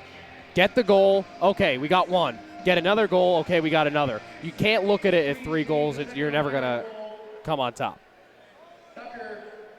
So as we get set, Zach, it's been a stellar game for the man opposite Dylan Kelly in Troy Passingham here today. He's stymied a lot of really good chances, and I mean, Elmira's defense is certainly putting him in a position to win, but when he's had to come up with a big save, he's been there. Well, that's the kind of goaltender that Troy Passingham is. You know, the Elmira fans, they see him at home every week, almost every weekend. Seems like every other weekend. But Passingham, he controls the Elmira crease for a reason. Yeah, coming into this game, he doesn't have the best of personal records. 8 wins, 9 losses, 1 overtime loss. But I think that was more indicative of the team's play as opposed to Passingham's play. And he has been fantastic. I mean, I think of that save that he had with the right leg towards the end of the second period there. If Danbury gets that goal, it's a 2-goal deficit going into the third. You have a much different feeling as opposed to trailing by 3. Puck is sent over towards the Danbury Hat Tricks net, and we're back to 5-on-5. The turnover out in front, and Skinner with a chance right in front. Oh, boy. Out to the far side corner it goes. Early turmoil, and picking up right where we left off, I see, as fanning on a shot is Walters, and the puck will trickle over the blue line. Levesque was looking for Ruiz, but forgot the puck. And you want to see the Hat Tricks with a bit more cohesion as an offensive unit. And right now, in the early going to the third period, you've had a couple of early mistakes already, just 30 seconds in as the puck goes up in between the benches. Just as a unit in general, I mean, a turnover like that in front of the net, that's inexplicable. It's also unexcusable as well, especially in a game like this. And you're looking, a lot of what's happening that's bad for Danbury has been through the middle of the ice. Turnovers right through the middle of the ice. Let's throw that out the window. Let's use our boards here. Let's try to bank some stuff, open some passing lanes open. That's why the boards are there, to create different opportunities for players, lead some passes with the boards. Anderson throws a check, but the puck goes out into the neutral zone. Easton Oliver trying for the stretch pass. All goes off the leg of Corey Anderson and into the near side corner. Anderson throws another hard hit on Gino Mini. Anderson out there with his former Manhattanville Valiant Casper Dearson and Kendall Bolin Porter playing in his first game since returning from the SPHL. And Bolin Porter was there for longer than the likes of Johnny Ruiz and Corey Anderson, 2 guys who were find their way onto the stat sheet more frequently than Bullen Porter, but really it's because of Bullen Porter's two-way play that he stuck there for so long. Yeah, it was rather surprising because we've seen all these guys go down. Kyle Gonzalez remains one of the few that have stayed in the SPHL, or I should say go up to the SPHL, but it was Kendall Bullen Porter who's provided a good, energetic force on both ends of the ice. Like you said, Casey, he's such a good two-way player that value is really found for him. Bouncing puck. Oh, man, it redirected off of Passingham, and Passingham is brought down to the ice as battling in front of the net. Passingham's mask, I believe, came off of his head as the shot redirected up into the catching glove. And that's the second time that Passingham has had to deal with things physically in this game. Yeah. Mealy and Mafuz, by the way, come out of the penalty box and will rejoin their teammates on the bench as Passingham gets a looking at from the referee as he readjusts his mask, snaps some things back into place, and I'm sure he wants to express his concern to the official as he had a body standing right in front of him that tumbled down on top of him. Usually not the most comfortable of things out on the hockey rink. Looks like he's all right. Yeah, as he gets back to his skates, and no worse for wear. Faceoff will be to his left. Johnny Ruiz will be taking the faceoff draw against Hussey. Ruiz wins it over to the right wing. Turning around is Morrissey looking for the redirection in front. Levesque was there, but he couldn't direct it towards the opening. Another turnaround shot by Levesque is stopped by Passingham. A bouncing puck is swallowed up by the catching glove of Passingham, and he holds 2 minutes gone by. Again, good idea. Get the puck to the net here. I like that right off the rip. Just get the puck to the net. Maybe good things are going to happen. We've seen Levesque around that area a couple times. Give a lot of credit to Cameron Yarwood on that play. He had Levesque's stick locked up, so he wasn't able to turn on the rebound too quickly, force the puck wide. This one will go for an icing as they deem the chip in from behind the red line, and Aaron Atwell wins the foot race. An offensive draw for the Hat-Tricks. And, if you're Elmira, this is fine for you. You've got a 3-goal lead, 2 minutes gone by already. You haven't allowed Danbury to get a clean shot on goal yet. Just keep doing what you're doing, and you get to escape out of here with a victory. Another face-off for Ruiz and Hussey, and this gets out to Brown at the point. He'll sling it around the kick plate, and it goes out to Levesque at the corner. Levesque has Morrissey at the circle, Ruiz in the slot. Tries to flip it out towards the point, but it will be taken away and dumped in by Elmira. That's Dimitro Babenko who dumps it in. Kelly will stop it with the paddle of his stick. He's got two enforcers surrounding him, and he sends it out into an area. And now here comes Ruiz entering in. Ruiz with a bit of speed, cuts to his backhand. It's knocked off his stick. Levesque fields in the corner, cycles it around for Morrissey, has it in his skates, senses pressure, can't dig it out out of the wall. 2 minutes 45 gone by here in the third period, and Yarwood takes the puck away. And Elmira's done a terrific job, guys, of winning these board battles. It's really stifling a lot of offensive pressure for Danbury. Yeah, they've had a great sense of urgency. And that's the kind of that's the style of play Elmira wants to play. They want to be tough to play against, in your face, and that starts with Robbie Nichols, Brent Clark as the head coach, and all the way down. They're playing their game tonight. They're winning because of it. It's it's in the name, right? It's in the Enforcers' name that you would figure you would be a tough physical team, and we're seeing it certainly tonight. And we'll see how it carries over certainly into tomorrow as well, because we've already seen a couple of bouts of fisticuffs tonight. And we wonder if we'll see some more tomorrow, as the Hat-Tricks and Enforcers will be back for a rematch tomorrow night at 7 p.m. here at Danbury Arena, as Kasich with the one-time shot is blocked in front, and that goes up into the crowd over in section 100. All right, so the Enforcers are going to be tough. The Hat-Tricks theoretically should score. What does a Rumblebee do? Buzz around and die at an alarming rate. Well, once their stinger falls off, they're dead. They already won their one. They've already got their sting in. They got their sting in, and I guess that does it for them. And the Rumblebees will be paying a visit to Danbury next weekend, so we may be eating our words. Yeah, well. Eating our honey. And Battle Creek just got a recent Danbury hat-trick in a trade, as Bret Minton, who was a forward/defenseman, really was a Swiss Army knife for the Danbury Hat-Tricks, had a goal in his second game as a member of the Hat-Tricks and a 10-2 blowout of Battle Creek. That was his lone point as a hat-trick, and now he'll be one of the core players for Battle Creek, as a turnaround try by Steve Mealy is stuffed not once but twice by the likes of Dale Dion. Well, you want to talk about a Danbury player making a difference in Battle Creek. How about Adam Howie? Howie was a player who really struggled to even get on the bench, never mind on the ice for Danbury, and now suddenly he's on their first line. As Kelly turns it aside, and you are right, and he'll have to be the most important player for them because they've had a couple of players that have abandoned ship, so to speak. Tony Lampo is no longer there, and they've dealt Gino Mini to these Elmira enforcers. They lost Eli Kinsman, who started the year with the Battle Creek, and since then he's also here in Elmira after a stint in Delaware. And Kinsman had 3 points in 2 games as a member of the Delaware Thunder when they paid a visit to Danbury on December 6th and 7th. Bolin Porter entering in on the left side. 4.5 gone by here in the third. Bolin Porter trying to find Anderson, once more dug out, but now kept in. Good play by Dearson as he tries to switch places with Atwell. He takes a couple of hits from the likes of Skinner and Cudley, and is now brought down to the ice as Aaron Atwell, and that'll be a trip going against Elmira. And boy, if there was ever a time you would want the Danbury Hat-Tricks power play to come alive, this would be it. Yeah, it was a slow, lethargic start once again for Danbury. They just can't seem to get out of this rut. And right now, it's make or break time because you start to see that clock wane down. Now you're a quarter of the way through here of this third period.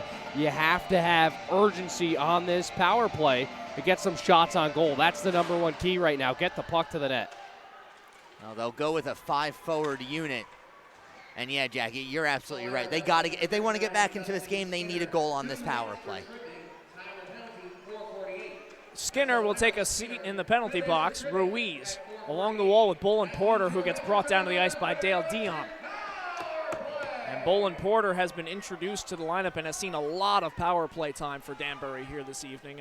Coach Billy McCreary knows that his options are sort of limited in the early goings of this game. You know who we haven't seen a whole lot of on the power play this evening is Nick Levesque. It's been a minute since we've seen him on the man advantage. That's a good point. Ruiz back to Morrissey. Feeds the one-time shot by Shinkarik. Finds its way through traffic, but hits off of the end boards. Here's Bronner, who's normally out there with Ruiz and Levesque. Instead, he's out there with Bolin Porter and Morrissey. Ruiz and Shinkarik will hold down the blue line. Ruiz has it in the corner. Halfway through the power play, in front, intended for Bronner. Has the puck on his stick for a moment, but it's knocked away by Passingham. Nice idea by Bronner. He realized he had the open space just a little too long on that pivot. Now here's Levesque over the boards, out with Gordy Bonnell. Gliding off for a change will be Morrissey. He'll be replaced by Corey Anderson. 40 seconds to go in the man advantage. Here's Carter Shinkarik. Slides it to his left to Levesque. Carries it over the red line. Blue line enters in. Dumps it behind the end line, but Patterson is the first to get there, and he sends the puck out of the zone. Now entering in 2-on-1 shorthanded. Hudson Michaelis to the net. Chops short with a backhander. That's stopped by Kelly. And Michaelis tried to fake Kelly out and get Kelly moving to his right. But the speed by Michaelis there, he just blows past Aaron Atwell, who's certainly not on the slower side of things. No, Atwell, one of the most fleet-of-foot defensemen in the Eastern Division, if not the FPHL, is killing off the waning seconds of the power play. And one last stuff-and try by Babenko is turned out by Kelly, and that will do it for the power play. And Elmira once more putting on a clinic, showing why they're one of the best penalty kills in the Eastern Division, second to be specific. Now here's Steve Mealy with the puck on his stick, switches places with Gavrik along the boards, intended for Mealy, intercepted, and cleared out into the neutral zone. Well, again, you see the aggressiveness on that penalty kill. A power play that might be clicking better. Mafouz intended for Skinner out of his reach, and that'll be a delayed call against Levesque. They're still playing. The post came off its mooring as well. It'll be interference for Levesque as he exchanges pleasantries with Skinner, and he wants a piece of 39, but the referee will step between them. But what I was saying is, yes, Elmira's penalty kill, as aggressive as it is, if Danbury's power play was clicking better, they could use that to their advantage because the enforcers would draw themselves out of position. When we've seen this power play work, that's exactly what happened.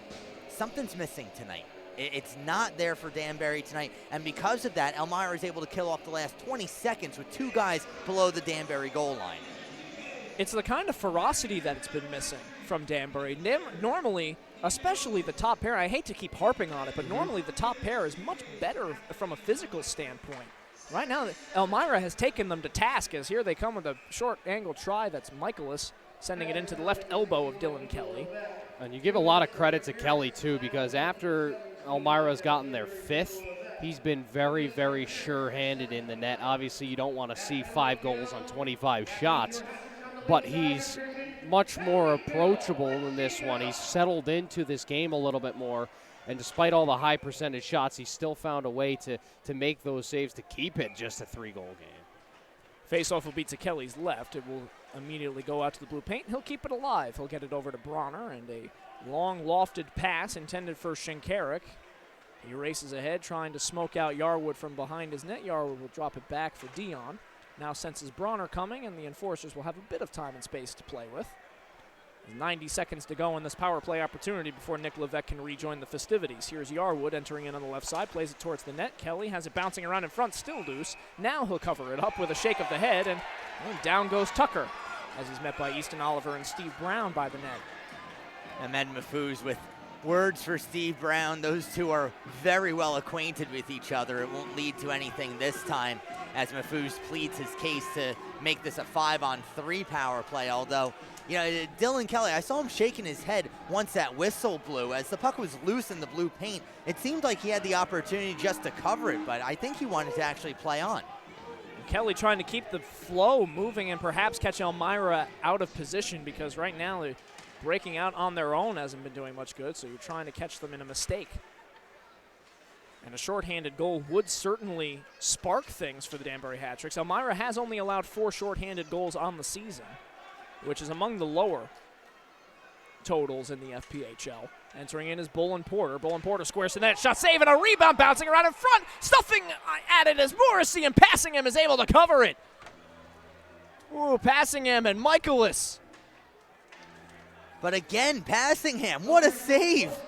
Yeah, I like the draw pass by Morrissey to Bolin Porter as they go over the line. Bolin Porter takes a nice low shot to the far side. It generates the rebound that you want to see. Morrissey's right there, but 6'5" Troy Passingham says no. And that's 2 big saves from Passingham to keep this game where it is. He had one earlier in the second period against Nick Levesque, just stuck out his right pad, and you almost say, how did they not score on that? This is the same situation here. And you really look at Shane Morrissey's debut here in Danbury. It's been very strong despite the scoreboard. He has another chance right there to cash in, make it 2. He can't. Well, if nothing else, he's putting himself in the right position. He does have himself a goal as a pass wired intended for Dion is out of his reach. 30 seconds to go in the power play. Tucker turns around and keeps it in deep. Atwell will field it and get it up to Morrissey, who is surrounded by Enforcers. He'll look to the net anyway and shoot it off the glass. Now turning around is Cudley. He's met from behind, and another good stick lift by Morrissey, but Cudley is able to fight his way through it. Now entering in, Cudley with a back pass. That one's intercepted by Morrissey. Buzzing around now as Morrissey tries to make things happen. Crosses the blue line with 5 seconds to go. Loses the handle on the puck, and that will do it for the power play, and up comes Elmira. Horvath maneuvers to his right, trying to get around Levesque. He does. Now behind the net intended for Cudley, and that goes into the corner. Levesque out to Easton Oliver, who settles things down. 9.5 minutes gone by here in the third period. The Hat-Tricks need an answer. Entering in, Levesque in the slot. His shot fought off by Passingham up into the netting. And a 3-on-2 rush there is squandered. And we haven't seen a lot of those tonight for Danbury, those odd man rush opportunities. Thought there could have been one more pass from Levesque to Anderson, who is waning in the near side circle. But he tries to shoot for that top shoulder there, and it's a really good save by Passingham. Just fight that one off into the netting. Again, Passingham's such a big goalie, you need to get him moving like that. It's a good shot by Levesque. Anderson was there as an option. Dearson with a back pass intended for Atwell. It hops off his stick. Harrison was there to jam up the communication lines as we officially hit the halfway point of the third period. Here's Dearson entering in on the right side, bouncing puck out towards the slot. Minnie steers it aside. Taking a step in, and a big blast off the stick of Steve Brown goes wide. Up come the Enforcers in transition as shuffling it ahead is Harrison. Takes a hit from Brown, now in the near side corner. That's an example of the aggressiveness that we're not seeing out of Danbury. There were 3 Danbury players who could have gotten to that puck. Instead, Harrison outraced them all. Brown will go off for a change after a big shot and a big hit on opposite ends of the ice. He'll be replaced by Oliver. Holding on to it, Hussey is standing in front of Kelly, and now a 2-line pass finds the stick of Morrissey. Excuse me, that's Gordy Bennell. who sends it over to Morrissey on the right wing. Tumbling down to the ice is Steve Mealy on top of Ahmed Mahfouz. The two of them had got tied up before, and there's Mahfouz throwing a bit of a stick check at him, trying to provoke Steve Mealy. A long shot by Easton Oliver is blocked, and it goes up into the netting, and that will bring us to the media timeout at the 9:06 point. Check out Ahmed Mahfouz there, though. Captain of the team. His team's up by 3. He's laying out to deflect that out of play. Yeah, and a little bit of gamesmanship from Mahfouz as well, trying to draw the penalty from Steve Mealy. He threw a little bit of extra shove towards the back there. Why not?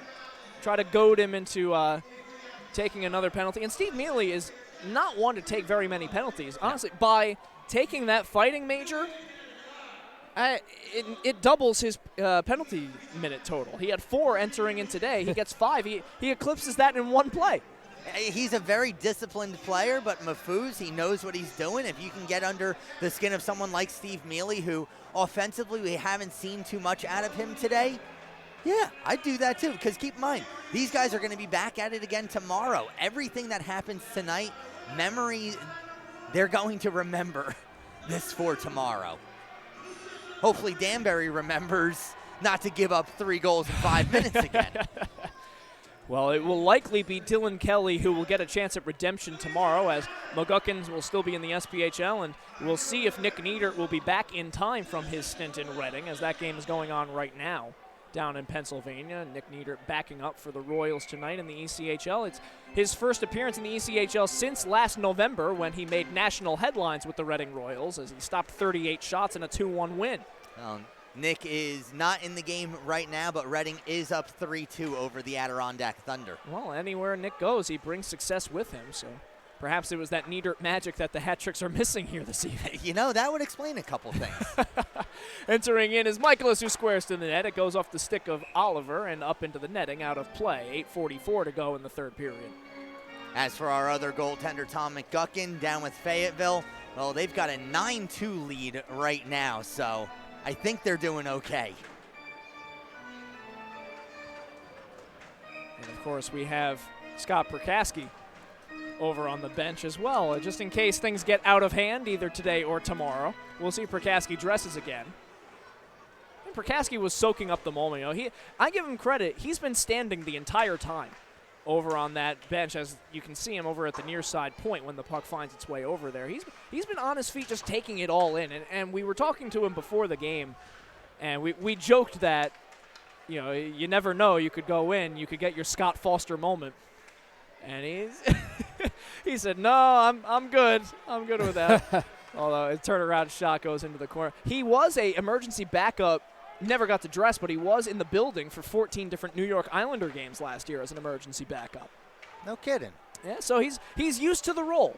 He's used to the role. I'm sure he just enjoys being able to put on the pads. I think that's the biggest thing, Casey. When we're talking to him, you just see a smile ear to ear, him just talking about all the different teams he's been to. Obviously, some guys don't live on a career like that. You really can't live on a career like that, but he just loves the game of hockey. You could see that radiate through just the way he was talking and his expressions. He really just loved to be here and loves to be around the game, and I think the point of him standing up the whole game, soaking it all in, is about as accurate as you can get. Well, you got to love the game if you're still playing it consistently 2 times a week at age 44. You know, he's got a kid, his kid Casey, and you got to be dedicated. He's at the RPI alumni game every year. We saw a picture that he showed us, and it's on DanburyHattricks.com if you want to look. He still can do the full split as that one goes down for an icing. He showed us a picture of him in 1999 and him in 2019 in the same exact pose, doing a full split, making a glove save. I think my legs would pop off if I tried that. You could see he was joking a little bit. He said, my friends kid around. They say there's a little space underneath you right there. You're not as low to the ice as you could be, but he's very, very impressive to be able to do that. I probably couldn't do that right now. Oh, God, you give me months to practice my stretching and get more flexible, and I still couldn't do that. Entering in on the left side is Steve Mealy, and his wrist shot is turned out by passing him into the corner. Good for Scott. Anyway, welcome to the Hat City, Scott. Enjoy your time here, and we'll see you around the rink, sure enough, for the Danbury Adult League soon enough. Tomorrow night is Danbury Adult League night, as any member of our Adult League gets a complimentary ticket. Maybe Scott needs a ticket tomorrow. Well, and I said he's probably got the best seat in the house right now. Yeah, he probably wouldn't trade that for a seat in 103. Not that 103 isn't a great spot right there at center ice, but you can't get any closer than front row.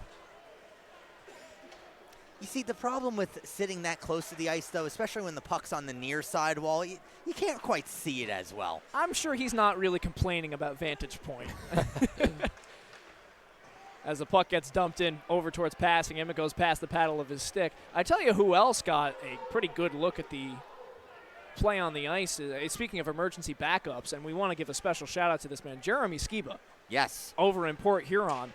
The play-by-play broadcaster for the Port Huron Prowlers, as Bolin Porter threads the needle, gets his way into the zone, and his pass is broken up. Jeremy Skiba, as the play-by-play broadcaster, did the game as the dressed emergency backup from the bench. That is magical. Have you guys listened to that broadcast? Oh, yes. I was listening live. I couldn't stay away. That was unbelievable.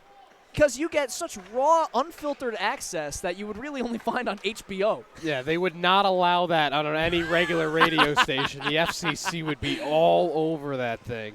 Oh, my goodness. I wonder if you could hire somebody just to have that dump button, just to bleep out everything that was They'd be said. very, very busy. You wouldn't hear anything in the game. It would sound like you're trying to pick it up from Saskatchewan. So we give a lot of credit to Jeremy, who dressed for that game, and we give a lot of credit to Joe Pace and the Port Huron Prowlers for making that happen. So credit to the Prowlers organization for giving us a gift that we will not soon forget in the FPHL. What was your favorite part of it? Oh, goodness. Joe Pace hopped on the mic Yeah, for a I while. know. That's probably the best part. You can't beat that. Nah, my favorite was when Dalton J took it over to bring him back from the intermission. Stretch pass finds Hudson Michaelis breaking in. Shot turned out by Kelly. Skiba, as the backup goaltender, he's the last one on the out of the locker room, which means he's the last one to get to that microphone. That's true. But meanwhile, back at the ranch here in Danbury, Ahmed Mahfouz is carrying the puck in, looking across the way for Tucker, off the crossbar. Tucker was hunting for goal number 4, and he found iron, and Kelly gives it an appreciative tap. Yeah, he hits that right where the crossbar meets the post, right at that angle, and it just goes straight down out of that post. It just missing. Can't really put it in a much more perfect spot on the net. Obviously, going in would be better for them, but that's an unbelievable shot. Gonna say a quarter inch, Well, could help. Well, that's the old Michael Ruzioni line, right? Michael Ruzioni always joked of his famous goal in 1980, a quarter of an inch to the left, and you're painting bridges for a living. I was going to go with the Gordon Bombay, a quarter inch the other way. You would have missed the net entirely, but... Listen, are you trying to compare Gordon Bombay to Michael Ruzioni as Bronner takes it in, his shot is blocked? I understand that that miracle directly lifted its plot from the Mighty Ducks 2, but come on. I mean, I never saw Ruzioni win a Minnesota State championship, so... Puck goes into the corner, as turning around with it is Steve Mealy with 3:15 to go in the third period. It's picked up by Hussey, and looking down the other way, he'll go the short way to Babenko, who crosses the red line, dumps it over towards Aaron Atwell.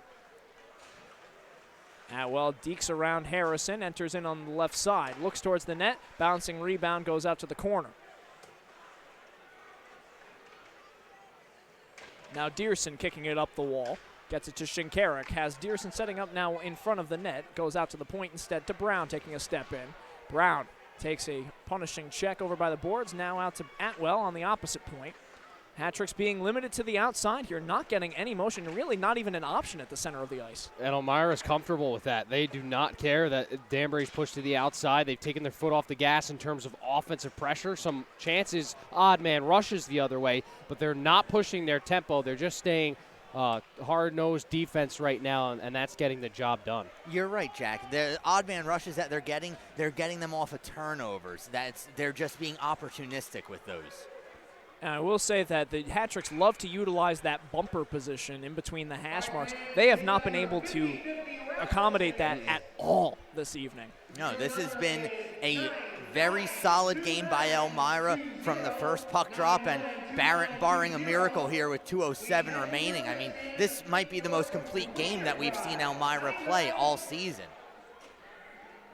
You're absolutely right. It's certainly against the Hat-tricks. And I tell you what, it's kind of reminiscent of the way that things shaped out. Again, to go back to that November 16th game when the Enforcers were able to beat the Hat Tricks on home ice 5-1. The Hat Tricks cut it to 2-1 and still had a power play. And they had a chance to even up the score. Instead, they allowed 3 goals within the span of 30 seconds, and the game got out of hand quick. Here, they had a 5-on-3. They score. They have a power play to try to cut the deficit to 1. And instead, they've allowed Elmira to completely control the pace of play and limit the Hat Tricks offensively. And Elmira has shut them down. They have, but you're also seeing the one, I don't want to call it an issue, perhaps the one flaw of Elmira is how top-heavy they are with their talent. They scored 5 goals today, 3 of them from Brandon Tucker, 2 of them from Ahmed Mahfouz. Mahfouz with 5 points in this game. But, you know, people will talk about how Elmira is just Ahmed Mahfouz. They're not. But Mahfouz is such an important part of this team. With him back in the lineup, I think Elmira's kind of found their mojo again. I mean, you have the luxury of being top-heavy when your top players chew up 30 minutes a game as bouncing out in front is cleared out into the corner. Ahmed Mahfouz has been out there every other shift. So has Hudson Michaelis. So has Brandon Tucker. And why not? They've been effective. They've been buzzing. And I'm sure after missing some games, especially from Ahmed Mahfouz, you want to be getting back out there as another chance is stopped out in front. Loose puck out in front, trying to shove it home is Corey Anderson, and covering it up is Passingham with 1:02 remaining in regulation time. So time ticking away, and it's looking like, barring a miraculous comeback for the Danbury Hat Tricks, they will fall to 18-7-1-2. They still hold a stranglehold on first place. They will still lead by 12 points over Watertown, awaiting the result for the Wolves. The Wolves trail by 12. Elmira, meanwhile, will start their crawl up from 4th place. It is still a logjam at the middle of the Eastern Division pack. They will get their 42nd point, and that should leapfrog them up, I believe, to 3rd place past the... Is it Mentor? Yes, Mentor Icebreakers. It is Mentor, and Mentor's tied 2-2 with Danville right now in the 3rd period. Yeah, so depending on how that goes, Elmira might find themselves in a different position, and every point matters, especially against divisional opponents, and Elmira is lulled for a bit, and now they'll be 12-2-2. It is odd having 4 columns. I'm still getting used to that. I'm not a fan.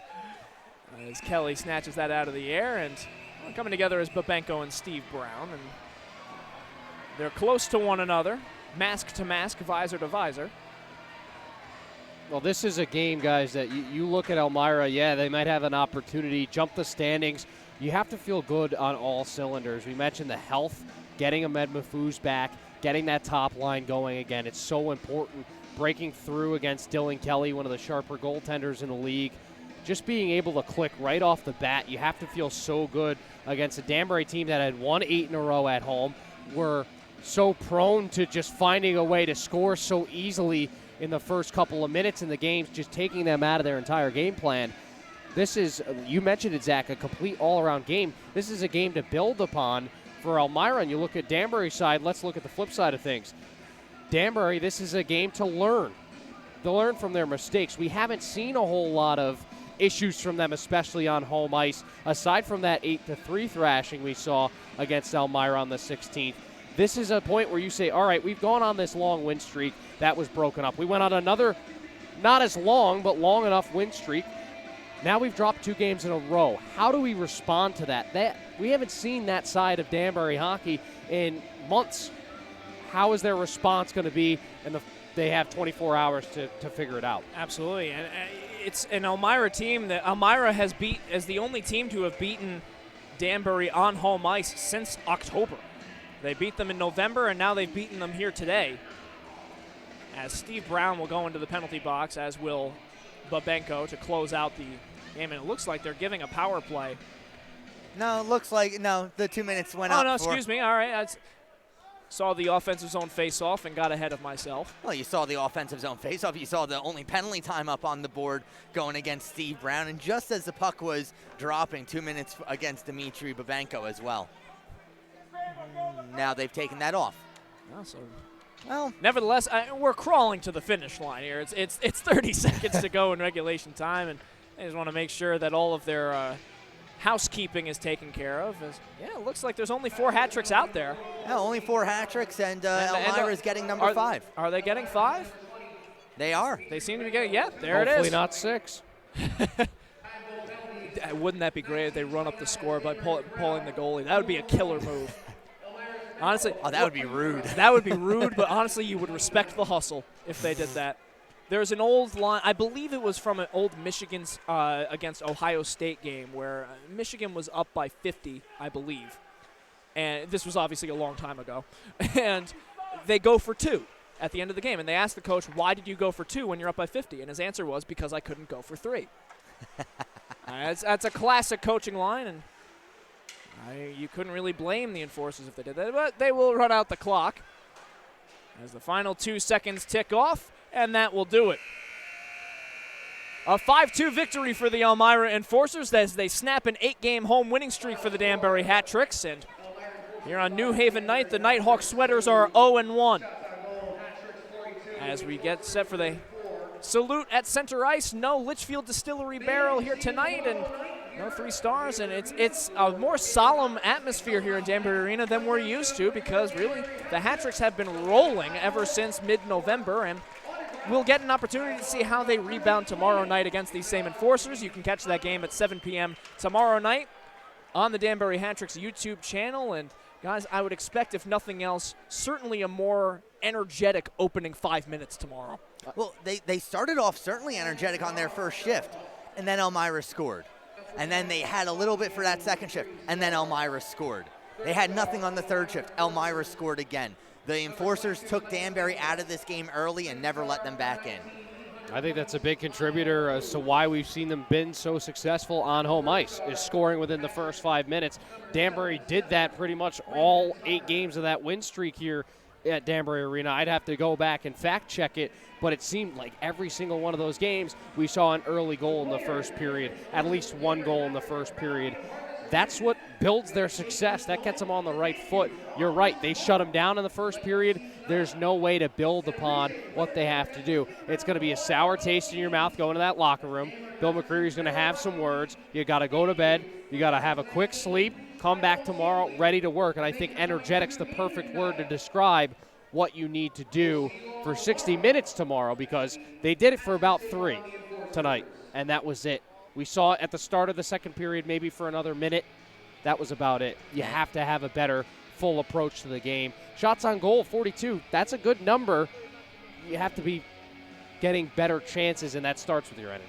And I'll be looking at the veterans of this team, the Nicola Levesques, the Phil Brauners, the Steve Browns of this Danbury Hat Tricks team. I'm going to look at them to lead this team forward, to show them, yes, this is rough, but this is what we need to do in order to continue to grow as a team, because there's still plenty of hockey to play this season.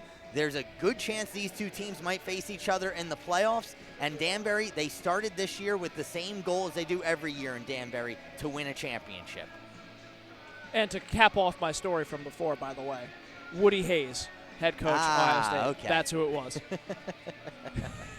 And on that bombshell, it's about time to wrap things up here at Danbury Arena. We want to thank everyone, whether you're a Danburian or an Elmira fan. We want to thank you for tuning in, and we also want to thank everyone at Danbury Arena who makes a Danbury Hat Tricks game possible. We'll be back here tomorrow night on the Danbury Hat Tricks YouTube channel. For Zach McGinnis and Jack O'Mara, I'm Casey Bryant. Have a good night.